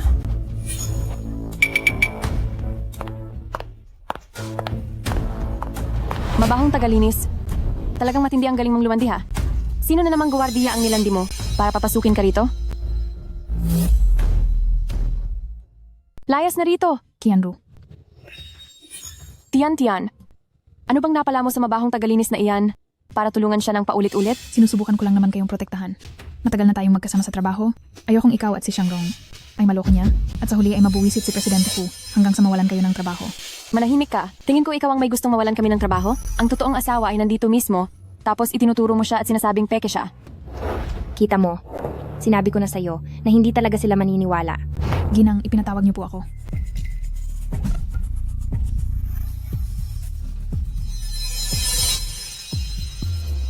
Naintindihan ko po, Ginang. Gagawin ko po ng maigi ang lahat.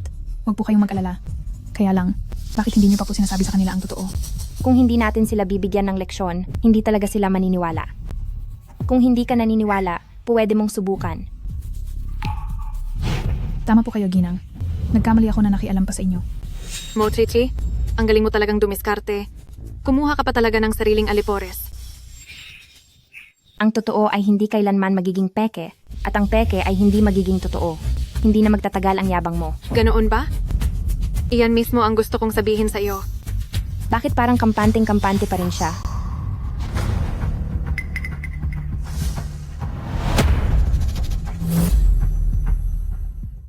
Magsisimula na ang seremonya. Pakiusap, maupo na po ang lahat ng mga panauhin.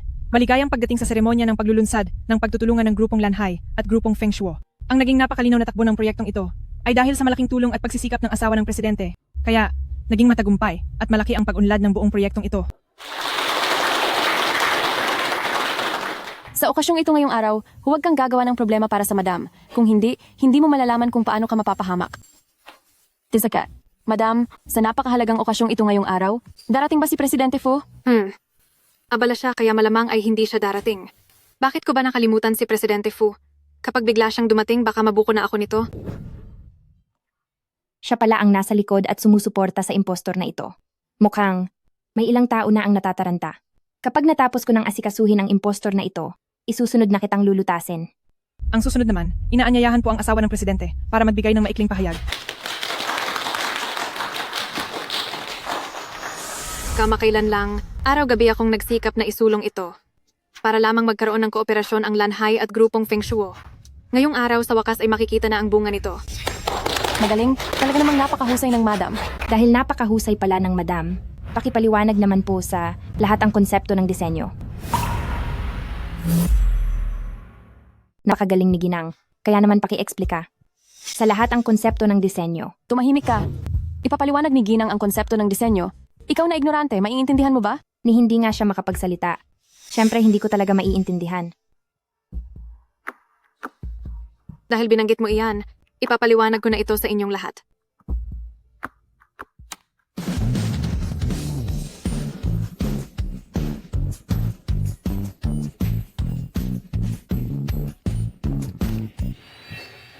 Niloloko mo ako. Mali naman yata ang sinasabi niyo, Ginang. Paano ko naman kayo maloloko? Gawa niyo ito gabi-gabi. Kaya anong kinalaman ko rito?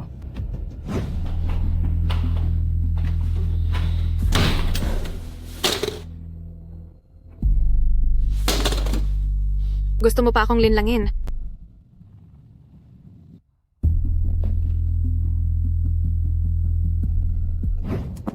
Ikaw na mabahong janitor.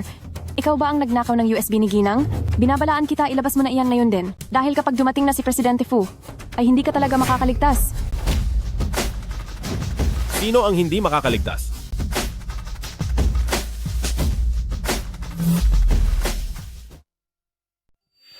Madam, nandito si Presidente Fu para suportahan kayo.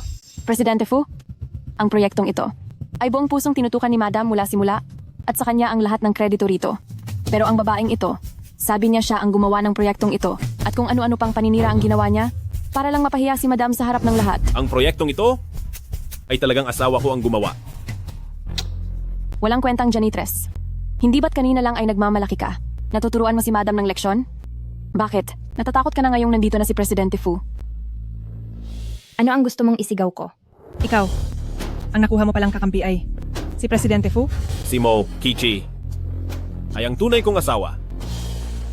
Siya ay hindi ko kilala. Ano ba itong ginagawa natin?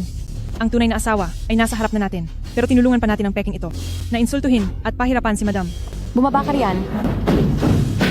Dahil lahat ng ito ay kasalanan mo. Kung hindi dahil sa iyo, hindi sana namin nagalit si Madam. Ikaw ang nagkamaling kumilala sa kanya. Ikaw talaga.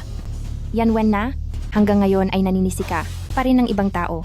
Ninakaw mo ang pagkakakilanlan ko, gumawa ka ng sarili mong grupo sa loob at labas ng kumpanya. Ginamit mo ang kapangyarihan para mang-api. At sinubukan mo pang angkinin ang kredito sa seremonya na naging dahilan ng gulo sa buong kumpanya. Ngayong araw, ay oras na para tapusin ang lahat. Mas lamang ka lang ba talaga sa akin dahil mayroon kang asawang makapangyarihan? Kung mayroon ka, mayroon din ako. O talaga ba? Kung ganoon ay tawagin mo ang iyong taga-suporta. Sa kabila ng lahat, ay nagmamatigas ka pa rin. Ginang, wala pong kinalaman ng lahat ng ito sa amin. Nalinlang lang kaming lahat ng babaeng ito. Biktima rin po kami. Ginang, ipinapangako ko po sa inyo na simula ngayon, ay tiyak na susundin namin ang anumang sabihin nyo. Tama po, tama. Kahit ano pang ipag-utos nyo ay susunod kami ng walang reklamo. Sana ipalampasin nyo na lang po kami. Huwag na po kayong makipagtuos sa amin. Mapang-api sa mga nasa ibaba at sipsip naman sa mga nakataas. Ang pagiging kasangkapan nyo sa kasamaan ay mas nakakadiri kaysa sa pagpapanggap niya. Hindi ko hahayaang manatili pa kayo sa kumpanyang ito. Simula sa oras na ito, ay hindi na kayo mga empleyado ng grupong Feng Shuo at iaanunsyo ko rin sa buong industriya ang inyong ginawa. Sigurado akong wala ng kumpanya ang magtatangkang kumuha pa sa inyo. Tapos na tayo. Katapusan na natin. Wala na. Tapos na ang lahat. Pagkatapos nito, ay wala ng kumpanyang maglalakas loob na kumuha sa amin. Anong gagawin natin? Ginang. Nagkamali po ako, Ginang. Mga walang silbi. Binibining Huang, saan ka pupunta? Binibining Huang, nandito ka na rin lang. Hindi ka ba magsasabi ng kahit ano? Nagkaroon ng ganitong eksena sa seremonya, hindi man lang malaman ng Feng Shuo kung sino ang asawa ng presidente, syempre kailangan kong pag-isipan kung itutuloy pa ang pakikipagtulungan sa Feng Shuo. Binibining Huang, hindi ba't ikaw ang mismong nagluklok sa asawa ng presidenteng ito? Noong pumirma ako ng kontrata sa grupong Lanhai, mariin mo ring sinabi na ang asawa ng presidente ang pumirma nito. Bakit ngayon ay ayaw mo nang aminin? Ang taong ito, na ginamit mo bilang tau-tauhan, ay wala na bang silbi? Binibining Huang, hindi mo ako pwedeng iwan. Sabi mo, na kapag nagpatuloy ako sa pagpapanggap na siya ay gagawin mo akong opisyal ng Lanhai. Ang salita ng isang impostor. Ay may maniniwala ba? Totoo naman wala. Yichen, siguro ay mas mabuting dalhin na siya sa presinto. Dahil sinabi na ni Binibining Huang na kakanselahin ang pagtutulungan ng Feng Shuo at Lanhai, magdudulot ito ng malaking kalugihan sa kumpanya. At maaari kang makulong dahil doon. Sige, kung gusto mong ako lang ang mapahamak, ay huwag mo na ring asahang mabubuhay ka. Magpatuloy ka sa pagpapanggap bilang asawa ng presidente kapag natapos na ang lahat.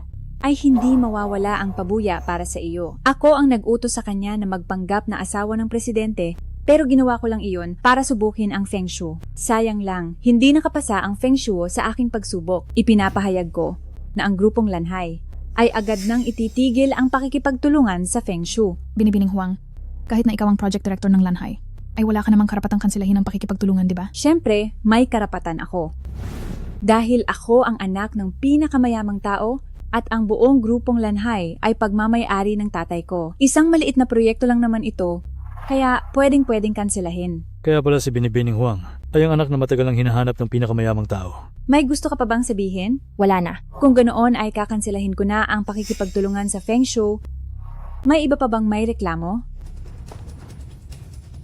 Ako, mayroon.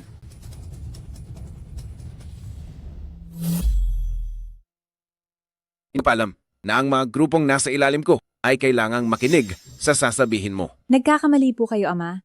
Nag-aalala lang ako na may masamang tao na nanunulsol kay ate para sirain ang samahan natin. Sino ang tinatawag mong ate? Ikaw po.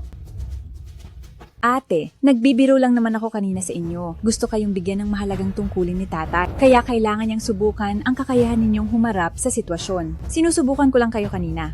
Maluwalhating pagbati, ate, dahil napatunayan mong karapat-dapat kang bumalik sa pamilya mo. Hindi mo ako ate, at wala akong anumang koneksyon sa kaniya. Tatay, galit pa rin sa akin si ate. Inaamin ko na medyo sumobra ang biro ko, pero hindi lang naman ako ang nakaisip nito. Si Lola ang nag-utos sa akin na subukan si ate. Huwag mong gamitin ang matandang babae para ipitin ako. Noon ay naging palaboy ang tunay kong anak dahil sa sobrang pakikinig sa kaniya. Tunay na anak? Ilan ba talaga ang anak ng pinakamayamang tao na iyan? Ang anak ng pinakamayamang tao ay asawa pala ng presidente. Tatay, sinisisi niyo ba ako?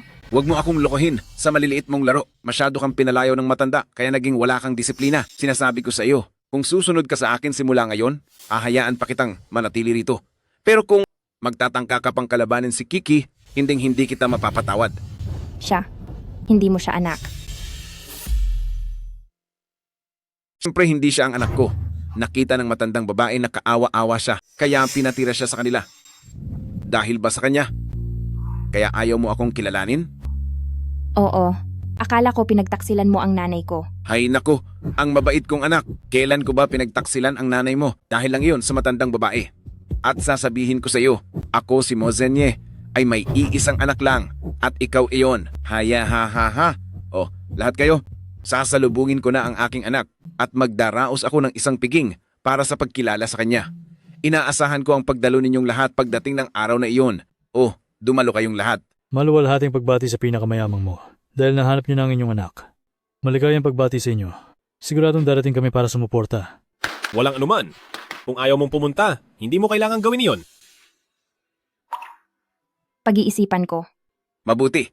Pagdating ng araw, gagawan ka ni Papa ng isang napakarangyang piging ng pagkilala. Ipaalam ko sa buong mundo na ikaw ang anak ni Mo Zenye. Hehehahaha, ayos. Ay, oo nga pala. Itutuloy natin ang mga proyekto ng grupong Lanhai at grupong Feng Shuo. Bilang pagpapakita ng katapatan, kaming Lanhai ay magdadagdag pa ng 8 bilyong piso para sa pamumuhunan. Sige. Hahaha. Gusto ko pang mabuhay ng 500 taon. Huwag ka munang masyadong magalak. Paano ba ito? Pinaalis na ang isang problema. Pero may dumating na naman? Huwag kang mag-alala. Kahit ilan pa ang dumating, lahat sila ay palalayasin natin. Chichi, alang-alang sa pagiging dati nating magkaklase, patawarin mo na ako. Ilabas nyo na siya! Alam ko na ang pagkakamali ko. Kichi, patawarin mo na ako. Bitawan niyo ako. Aray. Aray.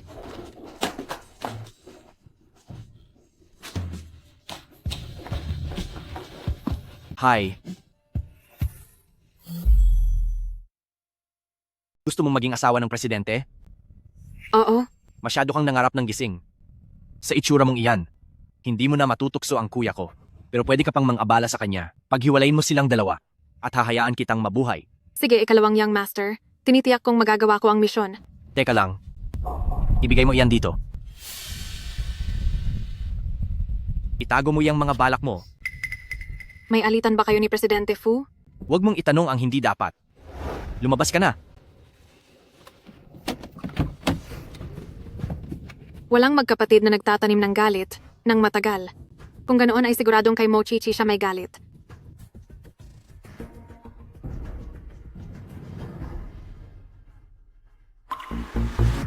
Presidente Fu. Yichen, anong nangyari? Oh, wala lang ito. Mo Chichi, pagbabayarin kita sa lahat ng ginawa mo noon at ngayon.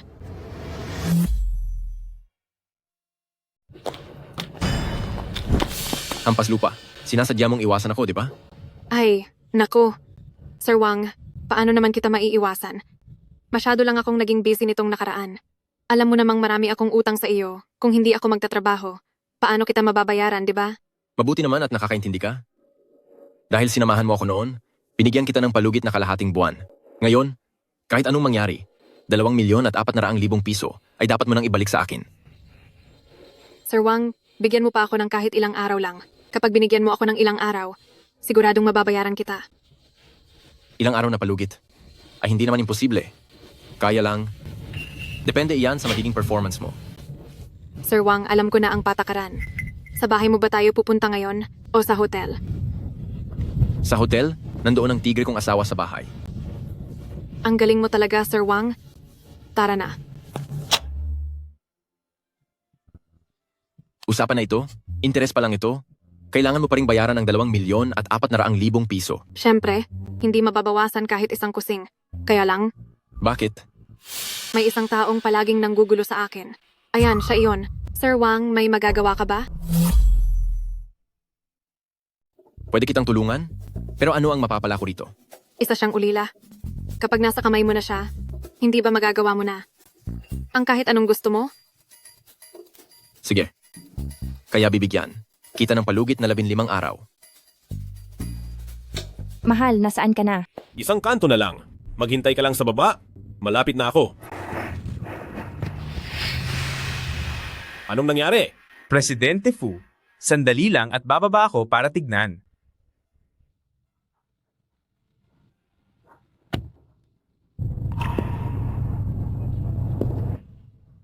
Presidente Fu, pumutok ang gulong? Mahal, mukhang kailangan mo muna akong hintayin ng sandali. Pupuntahan na lang kita riyan. Wag na, mag-ingat ka na lang. Huwag kang mag-alala. Aba, mas maganda ka pa kaysa sa nasa litrato. Anong kailangan nyo? Hindi mo pa ba halata? Tama na iyan. Sumama ka na sa akin.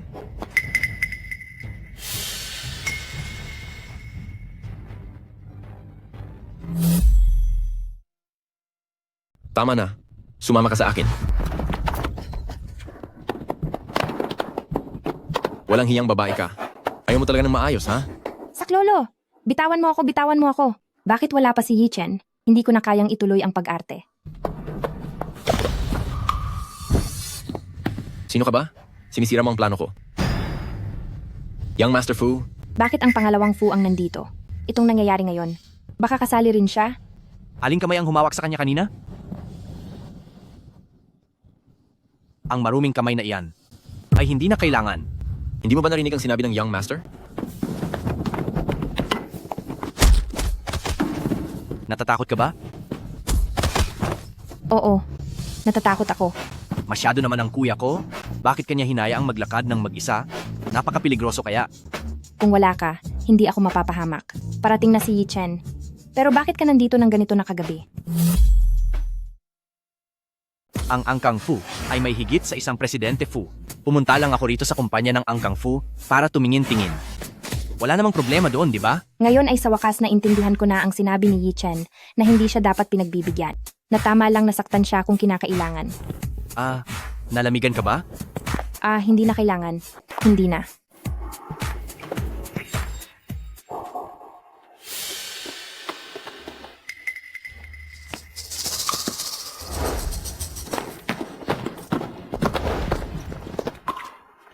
Yichen.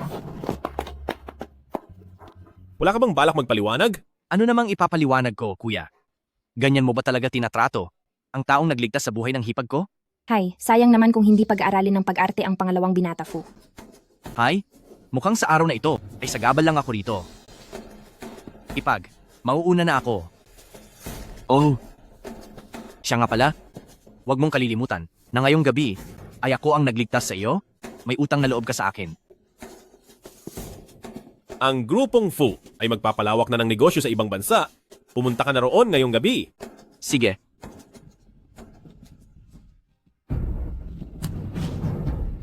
Mochichi, anong gagawin mo? Mga tauhan, dalhin siya rito.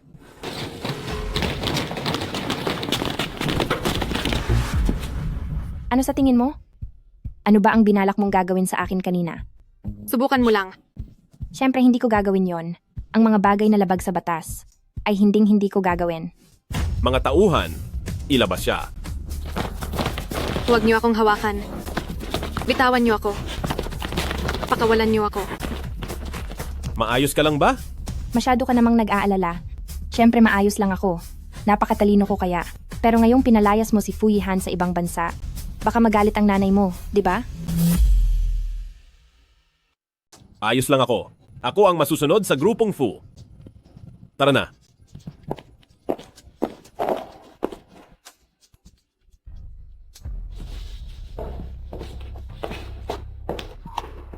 Ma. Huwag mo akong tawaging ma. Fu Yichen, pinalayas mo talaga ang sarili mong kapatid papuntang ibang bansa dahil lang sa babaeng ito. Nanatili siya sa ibang bansa sa loob ng maraming taon. Ngayong handa na siyang bumalik, ipinadala mo na naman siya palabas. Ikaw, sunduin mo si Yihan at pabalikin mo siya rito. Ma, ipinadala lang siya ngayon sa ibang bansa. Kung mananatili siya rito, hindi natin alam kung saan pa siya maaaring mapunta. Ano ang ibig mong sabihin? Ma, may mga bagay na hindi na kailangang sabihin ng masyadong direkta. May ilang mga tambay na humarang sa akin ngayong gabi. Anong kinalaman ni Yihan doon? Iniligtas ako ni Fu Yihan. Fu Yichen, narinig mo ba iyon?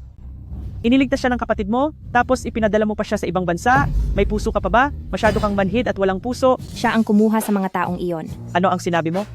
Hindi ako naniniwala sa sinasabi mo. Totoo ba ang sinasabi niya? Tingnan mo ito.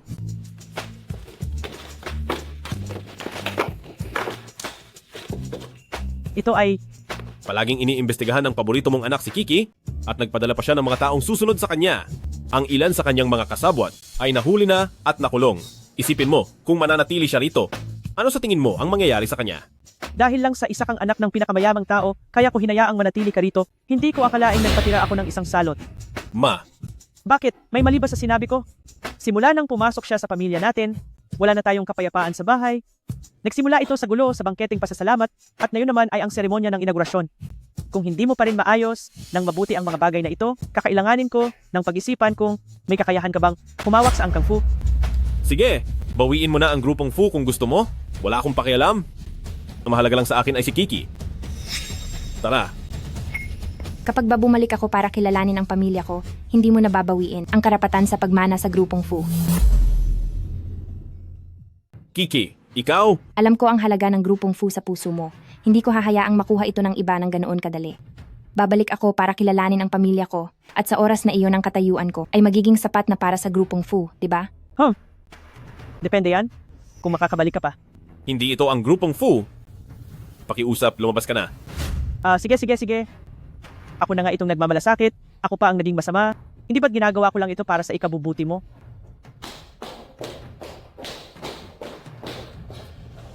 Wala kaming kailangan, umalis ka na.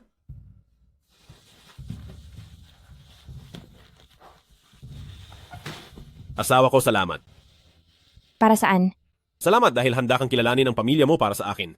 Sa totoo lang, hindi mo naman kailangang magsakripisyo ng ganito para sa akin. Ang nanay ko kasi ay matalas lang ang dila pero malambot ang puso. Naghanda pa nga siya ng regalo para sa iyo nang hindi ko alam. Kaya lang, ngayon ay maraming bagay ang sabay-sabay na nangyayari kaya siya nakapagsalita ng ganoon kasama. Tingnan mo, ito ang regalong inihanda ni nanay para sa iyo. Buksan mo.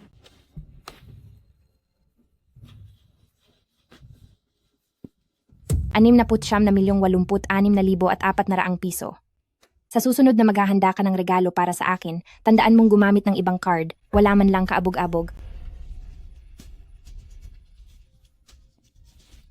Sige na, alam ko naman na gusto mong ayusin ang relasyon namin ng nanay mo. Pero hindi naman talaga ako nagagalit sa kanya. Normal lang na hindi niya agad matanggap ang pinagmulan ko. Napakabuti mo talagang asawa. Hay naku asawa ko, huwag ka nang makulit. Tulungan mo na lang akong mag-isip kung ano ang isusuot ko sa salo-salo. Ang asawa ko ang pinakamaganda sa buong mundo. Kahit ano ang isuot mo ay bagay sa iyo.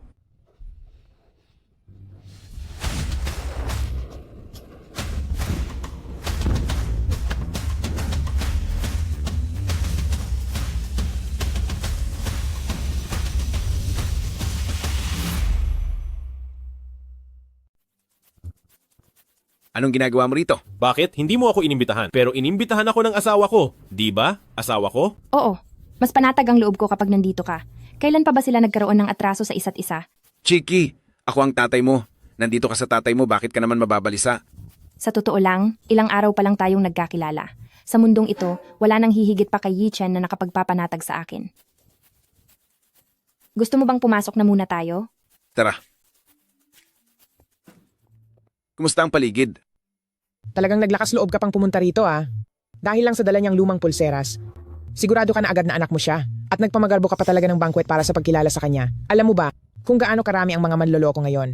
Hindi siya manloloko, anak siya ni Mo Zenye. Paano siya naging anak mo?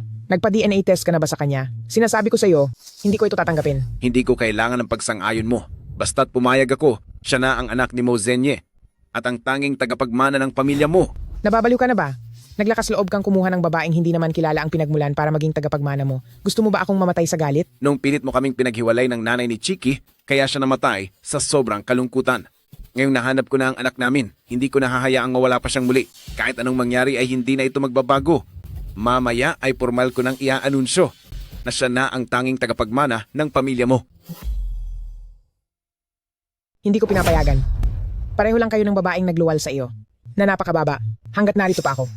Ay wag mong asahang makakapasok ka sa pinto ng angkang mo. Hump! Hindi ako naniniwala na magiging tapat ang mababang babaeng iyon sa pag-ibig. Isinilang ka lang naman niya bilang isang anak sa labas. Ma, ano po ang sinasabi niyo? Manahimik ka. Matanda ka na nga, ang baho pa ng hininga mo. Anong sabi mo? Sabi ko ang baho ng hininga mo. Sinasabi ko sa'yo, kapag naglakas loob ka pang siraan ng nanay ko, ay itutulak kita para makapagmumog ka ng maigi. Manahimik ka. Kilala mo ba kung sino ako para pagsalitaan mo ako ng ganyan? Ate, bakit mo naman minumura ng ganyan si Lola? Matandang ginang, pakiusap. Respetuhin niyo ang asawa ko. Kahit anong mangyari, siya pa rin ang asawa ng CEO. Kahit na ang angkang Fu ay hindi kasing yaman ng angkang mo, hindi pa rin kami basta-basta magpapaapi sa inyo. Bakit naman hindi ako maglalakas loob na kausapin ka ng ganyan? Kung hindi dahil sa iyo, hindi sana ako naging ulila noong bata pa ako. Hindi sana namatay ang nanay ko dahil sa depresyon. Ikaw ang may kasalanan ng lahat ng ito. Tapos may gana ka pang magsabi ng masama tungkol sa nanay ko. Kalokohan. Lumayas ka rito. Hindi ko pinahihintulutang pumasok ka sa angkang mo. Paano kung ipilit kong pumasok? Imposible. Iniuutos ko sa iyo. Huwag mong hayaang makapasok ang anak sa labas na ito sa angkang mo. Pinangangako ko sa iyo, babalik ako sa angkang mo. Sige. Hindi pwede. Hindi ba pwede? Kung ganoon, ay lumayas kayo sa pamilya mo. Paano mangyayari iyon? Paano mo ako magagawang paalisin? Ako ang nanay mo. Ang lahat ng yaman at luho mo ay utang mo sa akin. Gusto kong bumalik ang anak ko. Lola, pumayag na po muna kayo? Ayaw ko pong mapalayas dito. Sige. Pumapayag na ako. Lola, ngayong bumalik na si ate, mamahalin pa rin kaya ako ni Papa? Isang anak lang ng puta. Mapapalayas ko rin siya balang araw. Huwag kang mag-alala. Hanggat nandito si Lola, mapapasayo ang lahat sa pamilya mo.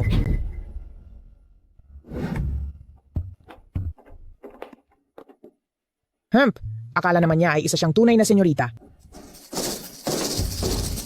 Lola, masaya pala kayo na nakabalik na ako sa pamilya mo. Oo, pumapayag ako. Ngayon, masaya ka na ba? Sobra po talaga akong naantig. Kaya pakiusap, Lola. Isuot niyo po sa akin ng personal ang sagisag ng ating pamilya. Hindi maaari. Lola, kung talagang ayaw ninyong kilalanin ang katotohanan, hindi ninyo kailangang magtiis at magkunwari ng ganyan. Huwag kang masyadong magalak. Kahit makabalik ka pa sa pamilya mo, hindi ikaw ang masusunod dito. Maaaring hindi ako ang masusunod, pero hindi rin kayo ang masusunod. Ikaw!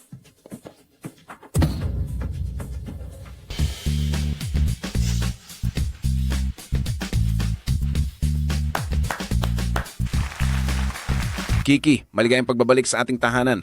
Marami kang pinagdaan ng hirap sa mga nakaraang taon. Salamat dahil pinatawad mo si Papa. Sa inyong lahat, ngayon ay formal kong ipinapahayag na simula sa araw na ito, si Kiki na ang anak ng pinakamayamang tao sa lungsod.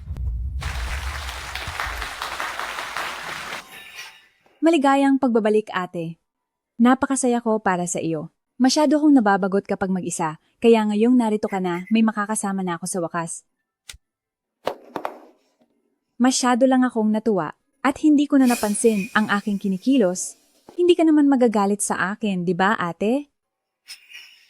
Pa, kakabalik lang ni ate at hindi pa siya pamilyar sa pamilya mo, ipapasyal ko muna siya para masanay siya sa ating tahanan. Sige ba, tamang-tama at hindi pa naman nagsisimula ang piging.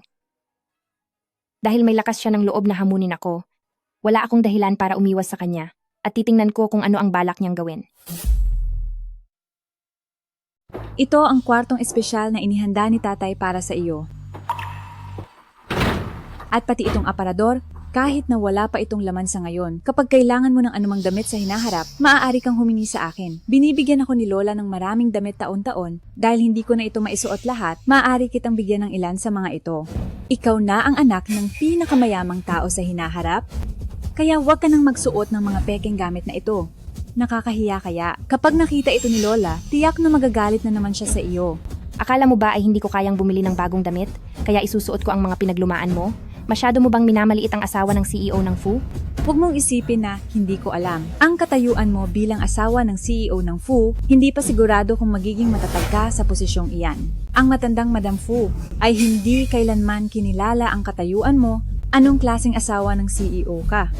Eh ikaw, isa ka lang namang bisitang nakikitira sa pamilya mo. Hindi ka naman isang mo at wala ka ring anumang kaugnayan sa dugo sa pamilya mo. Ano ang karapatan mong mag-asta na parang may-ari para pagsabihan ako? Akala mo ba talaga ay ikaw rin ang anak ng pinakamayamang tao? Kahit na ikaw pa ang totoong anak ng pinakamayamang tao, ano naman ang magagawa mo? Akala mo ba talaga na ang magiging tagapagmana ng pamilya mo ay ikaw na? Kung napaalis ni Lola ang mababa mong ina, kaya ka rin niyang paalisin. Ikaw? Ate, bakit parang hindi mo gusto ang kwartong inihanda ni tatay para sa iyo? Pinaghirapan niya talaga itong gawin para sa iyo. Tingnan mo, ito ang pinakamamahal mong anak. Pero wala man lang siyang utang na loob sa iyo. Chichi, hindi mo ba gusto rito? Ayos lang iyon. Kung ano ang gusto mo, tiyak na ibibigay iyon ni Papa sa'yo. Hindi mo ako sinisisi? Bakit naman kita sisisihin? Hindi rin ako naniniwala na masasabi mo ang mga bagay na iyon. At saka, sa loob ng maraming taon, hindi ko nagampanan ang tungkulin ko na palakihin ka. Kaya ngayong hindi ko na isaalang-alang ang mga gusto mo, ay inaasahan ko na rin. Sabihin mo sa akin, anong klase ng silid ang gusto mo? Gagawin ko ang lahat para maibigay iyon sa'yo. Paghahandaan ka ni Papa ng mas maganda at mas malaking silid kung sa buong mansyon ng mga mo ay wala kang magustuhang silid. Kung ganoon ay si Papa ay bibili ng bagong bahay para sa iyo. Hindi ba masyadong nakakaabala iyon? Hindi iyon abala. Abala iyon. Sasama sa akin si Kiki pabalik kaya wala siyang oras para pumili ng silid dito. Kinakausap ko ang anak ko. Bakit ka ba nakikialam? Asawa ko siya. Sige na, pumunta ba kayo rito dahil magsisimula na ang piging? Oo, malapit na ang oras. Sumama ka na sa akin. Hay naku! Kailan kaya sila hihintong mag-away? Tunay ngang kahanga-hanga si senyorita mo. Karapat-dapat talaga siyang maging anak ng pinakamayamang tao. Siyempre, ang anak ko ang pinakamahusay sa lahat. Mo Chichi, ang titulong ito bilang anak ng pinakamayamang tao ay hahayaan ko munang gamitin mo ng sandali dahil maya-maya lang ay pababagsakin kita mula sa tuktok.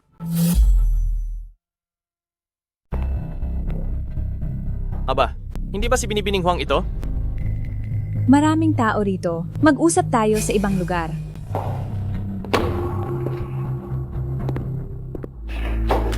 Hala, isara mo ang pinto.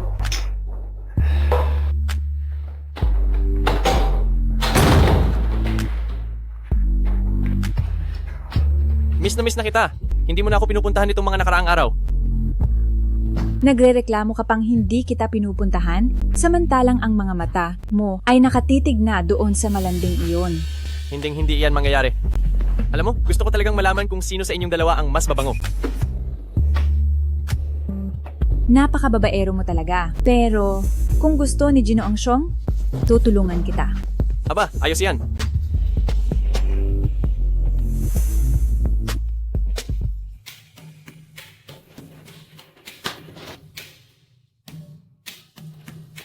Kunin mo itong gamot. Hindi kailangang ipainom sa kanya. Kahit madikit lang sa kanya ng kaunti ay sapat na. Hihintayin kita sa kwarto.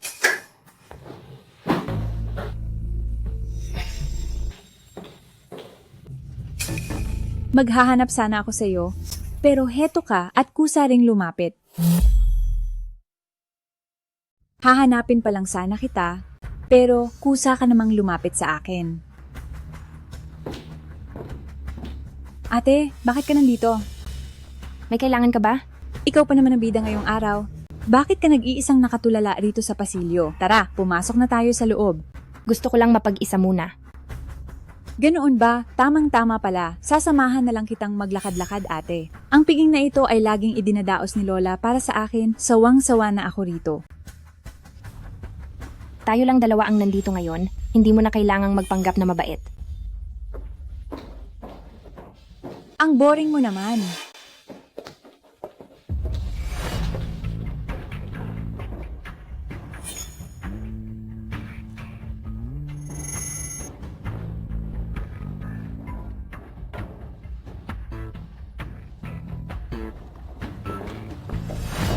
Ate,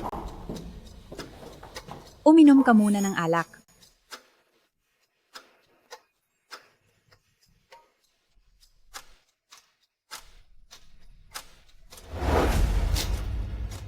Sa tingin mo ba, ay madali lang akong maloko?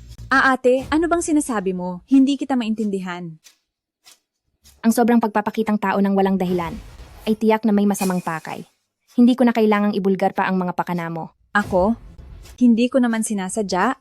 Ate, huwag ka namang maging masyadong masungit sa akin.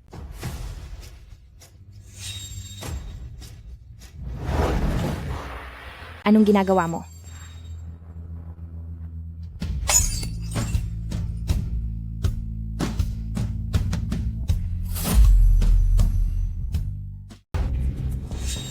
Ate, kahit masaya ka ngayon, hindi ka dapat uminom ng ganyan karami. Tulungan mo ako. Huwag mo nang asahan walang makapagliligtas sa iyo ngayon.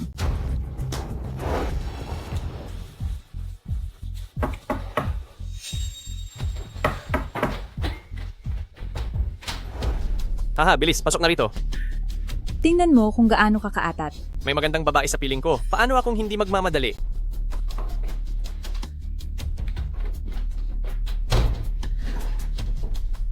Gaano karaming gamot ang pinainom mo sa kanya? Masyadong maingat ang babaeng iyan. Kaunti lang ang dumikit sa balat niya. Kaunti lang? Kung ganoon, magigising na siya sa loob ng 30 minuto. Kailangan kong bilisan. Xiaoxiong, magsagawa ka at magsaya. Hahaha. Mo Chichi, gusto kong makita ng lahat na isa kang malanding babae. Talagang naglakas loob kang pag-initan si Kiki.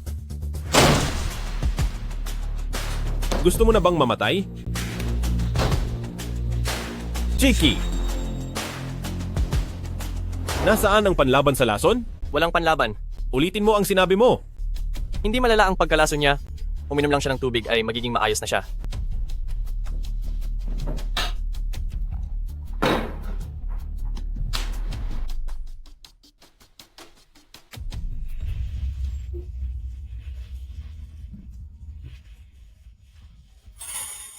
Mahal ko.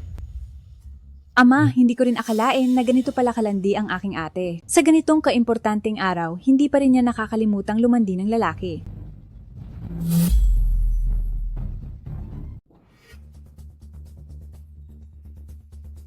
Iyong nakaluhod sa sahig, hindi ba iyan ang ikatlong anak ng mga Xiong? Siya nga mismo. Lagi na lang siyang gumagawa ng mga gawaing kalokohan. Sa tingin ko, ang anak ng pinakamayamang tao ay pinagsamantalahan niya siguro. Pansariling usapin ito ng pamilya mo, mas mabuti kung iwan niyo muna kami. Chiki, ano ba talaga ang nangyari? May gana ka pang magtanong? Kung hindi lang ako dumating sa tamang oras, magsisisi ka talaga. Tanungin mo na lang siya kung ano talaga ang nangyari. Anong nangyari? Nakita ko kasi kanina na inimbitahan ni ate si Ginoong Xiong. Nag-alala ako na baka magkaroon siya ng problema sa mahalagang okasyong ito, kaya pinuntahan kita. Tungkol naman sa kung anong ginawa ni ate at ni Ginoong Xiong sa loob ng kwarto, hindi ko na po alam iyon. Ikaw na walang hiyang babae, nagawa mo akong bitagin. Ginoong Xiong, ano bang sinasabi mo? Hindi naman tayo close? Bakit naman kita bibitagin? Ikaw!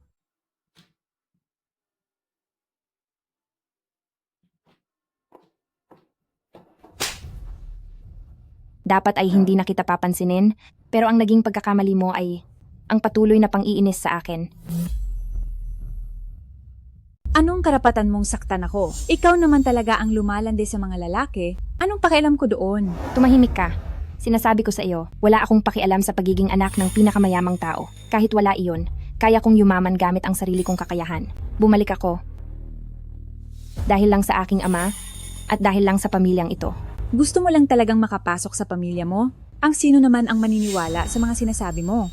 Bahala ka kung ayaw mong maniwala, pero nilasong mo na ako, kaya huwag mo. Nang asahan na makakapanatili ka pa sa pamilya mo. Mga tao, palayasin niyo siya sa pamilya mo. Anong karapatan mong palayasin ako? Dahil ako ang tunay na anak ng pamilya mo, at dahil anak ko siya.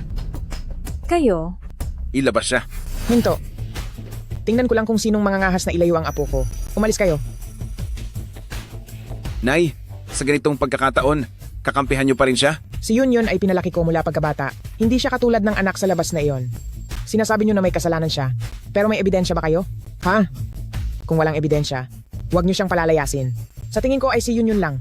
Ang humaharang sa daan ng iba. Kaya gusto siyang alisin. Alisin siya? Madudumihan lang ang mga kamay ko. Kung walang ebidensya, hinding-hindi niyo mapapalayas si Yun. May ebidensya ako. May ebidensya ako. Anong ebidensya?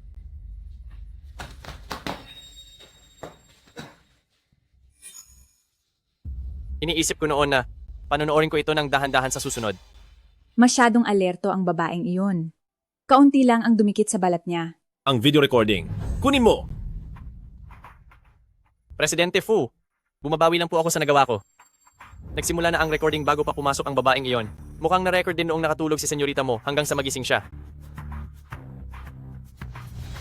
Yun. Dapat kang mamatay. Bitawan mo ako. Mahal, bitawan mo na siya. Masasakal mo na siya hanggang mamatay. Yun. Ididimanda kita ng murder. Lola, papatayin niya ako? Ipaghiganti mo ako, bilis. Kahit na naguluhan lang si Yun. Hindi mo dapat ginawa sa kanya ang ganoon kalupit na bagay. At saka, hindi ba wala namang nangyari sa bastardong iyon? Nailabas niyo na rin naman ang galit niyo ngayon. Kalimutan na natin ang nangyari ngayong araw. Alis. Sa tingin niyo ba ganoon na lang kadali makaalis? Alis ka na lang ba ng ganoon lang? Ano pa bang gusto mong mangyari? Gusto mo bang paluhurin at pasambahin si Yun sa harap mo? Sinasabi ko sa'yo, huwag ka nang magmalabis pa dahil lang sa nasa katwiran ka. Yun, may mga pagkakamali nga sa mga nangyari ngayong araw at humingi na rin siya ng paumanhin sa'yo. Bakit ayaw mo pa rin tumigil? Kailan pa siya humingi ng tawad? Hindi ko man lang. Patawad po ate, nagbibiro lang naman ako sa iyo. Hindi ko naman sinasadyang masaktan ka. Sino bang mag-aakalang totoohanin iyo ni Ginoong Xiong? Haha, masyado ko palang minaliit ang kapal ng mukha mo. Iilan na lang talaga ang mga taong kasing galing mong makibagay sa sitwasyon. Nakapag-sorry na siya, pwede na ba kaming umalis ngayon? Tara na.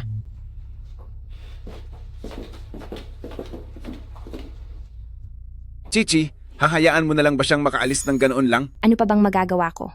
Mahal na mahal siya ni Lola at protektadong-protektado siya. Handa siyang makipag-away sa akin para lang maisama siya. Ayaw kong masira ang relasyon ninyong mag-ina nang dahil lang sa kanya. May malasakit ba siya sa akin bilang isang ina? Hindi pa rin ako sang-ayon na palampasin mo na lang ito ng ganoon kadali. Ito ang pinakamagandang narinig ko sa buong araw. Tara na. Aray!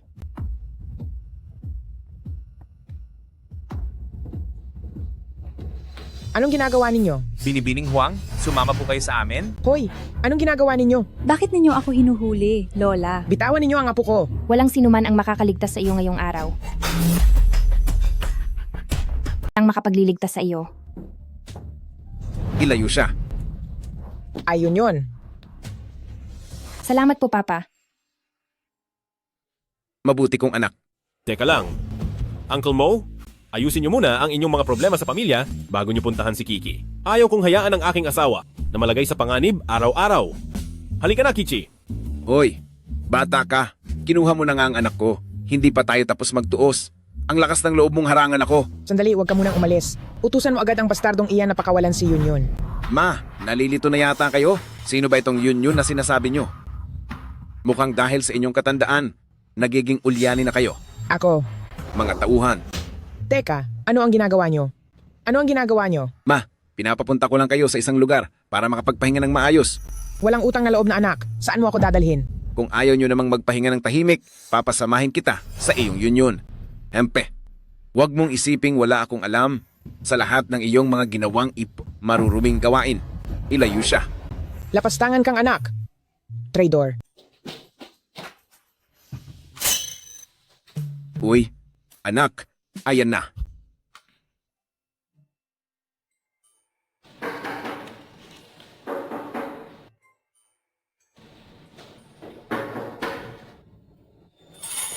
Papa, bakit po kayo nandito? Chiki, dinalaw ka ni Papa. Tuloy po kayo.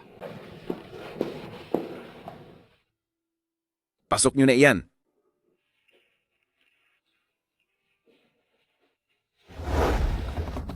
Pa, dinala mo pa ang mga kayamanang ito sa loob ng mga kahon.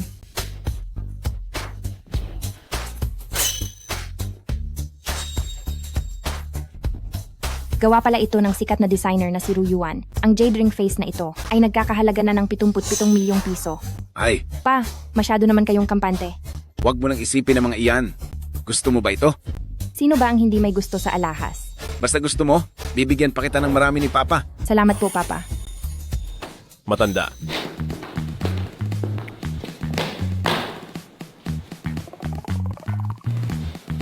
Mahal, ilang kahon lang naman iyan ng alahas. Bibigyan kita ng asawa mo. Huwag mong tanggapin ang sa kanya. Hay nako, hanggang kailan ba kayo magtatalo? He, anak ko siya. Asawa ko siya. Tumigil na kayong dalawa. Huwag kang makinig sa kanya. Sige na. Abat, ikaw na bata ka. Siya ang aking pinakamamahal na anak. Siya ang aking pinakamahalagang hiyas. Siya ay aking asawa, ang aking pinakasalan sa harap ng lahat. Ano ngayon? Asawa mo siya pero ako ang nagpalaki sa kanya. Gaano mo ba siya katagal pinalaki? Hoy, ako ang tatay niya. Alam mo ba iyon? Pinalaki ko siya hanggang sa maging ganito siya kalaki. Siya rin ay aking pinakasalan. Tumigil na kayo.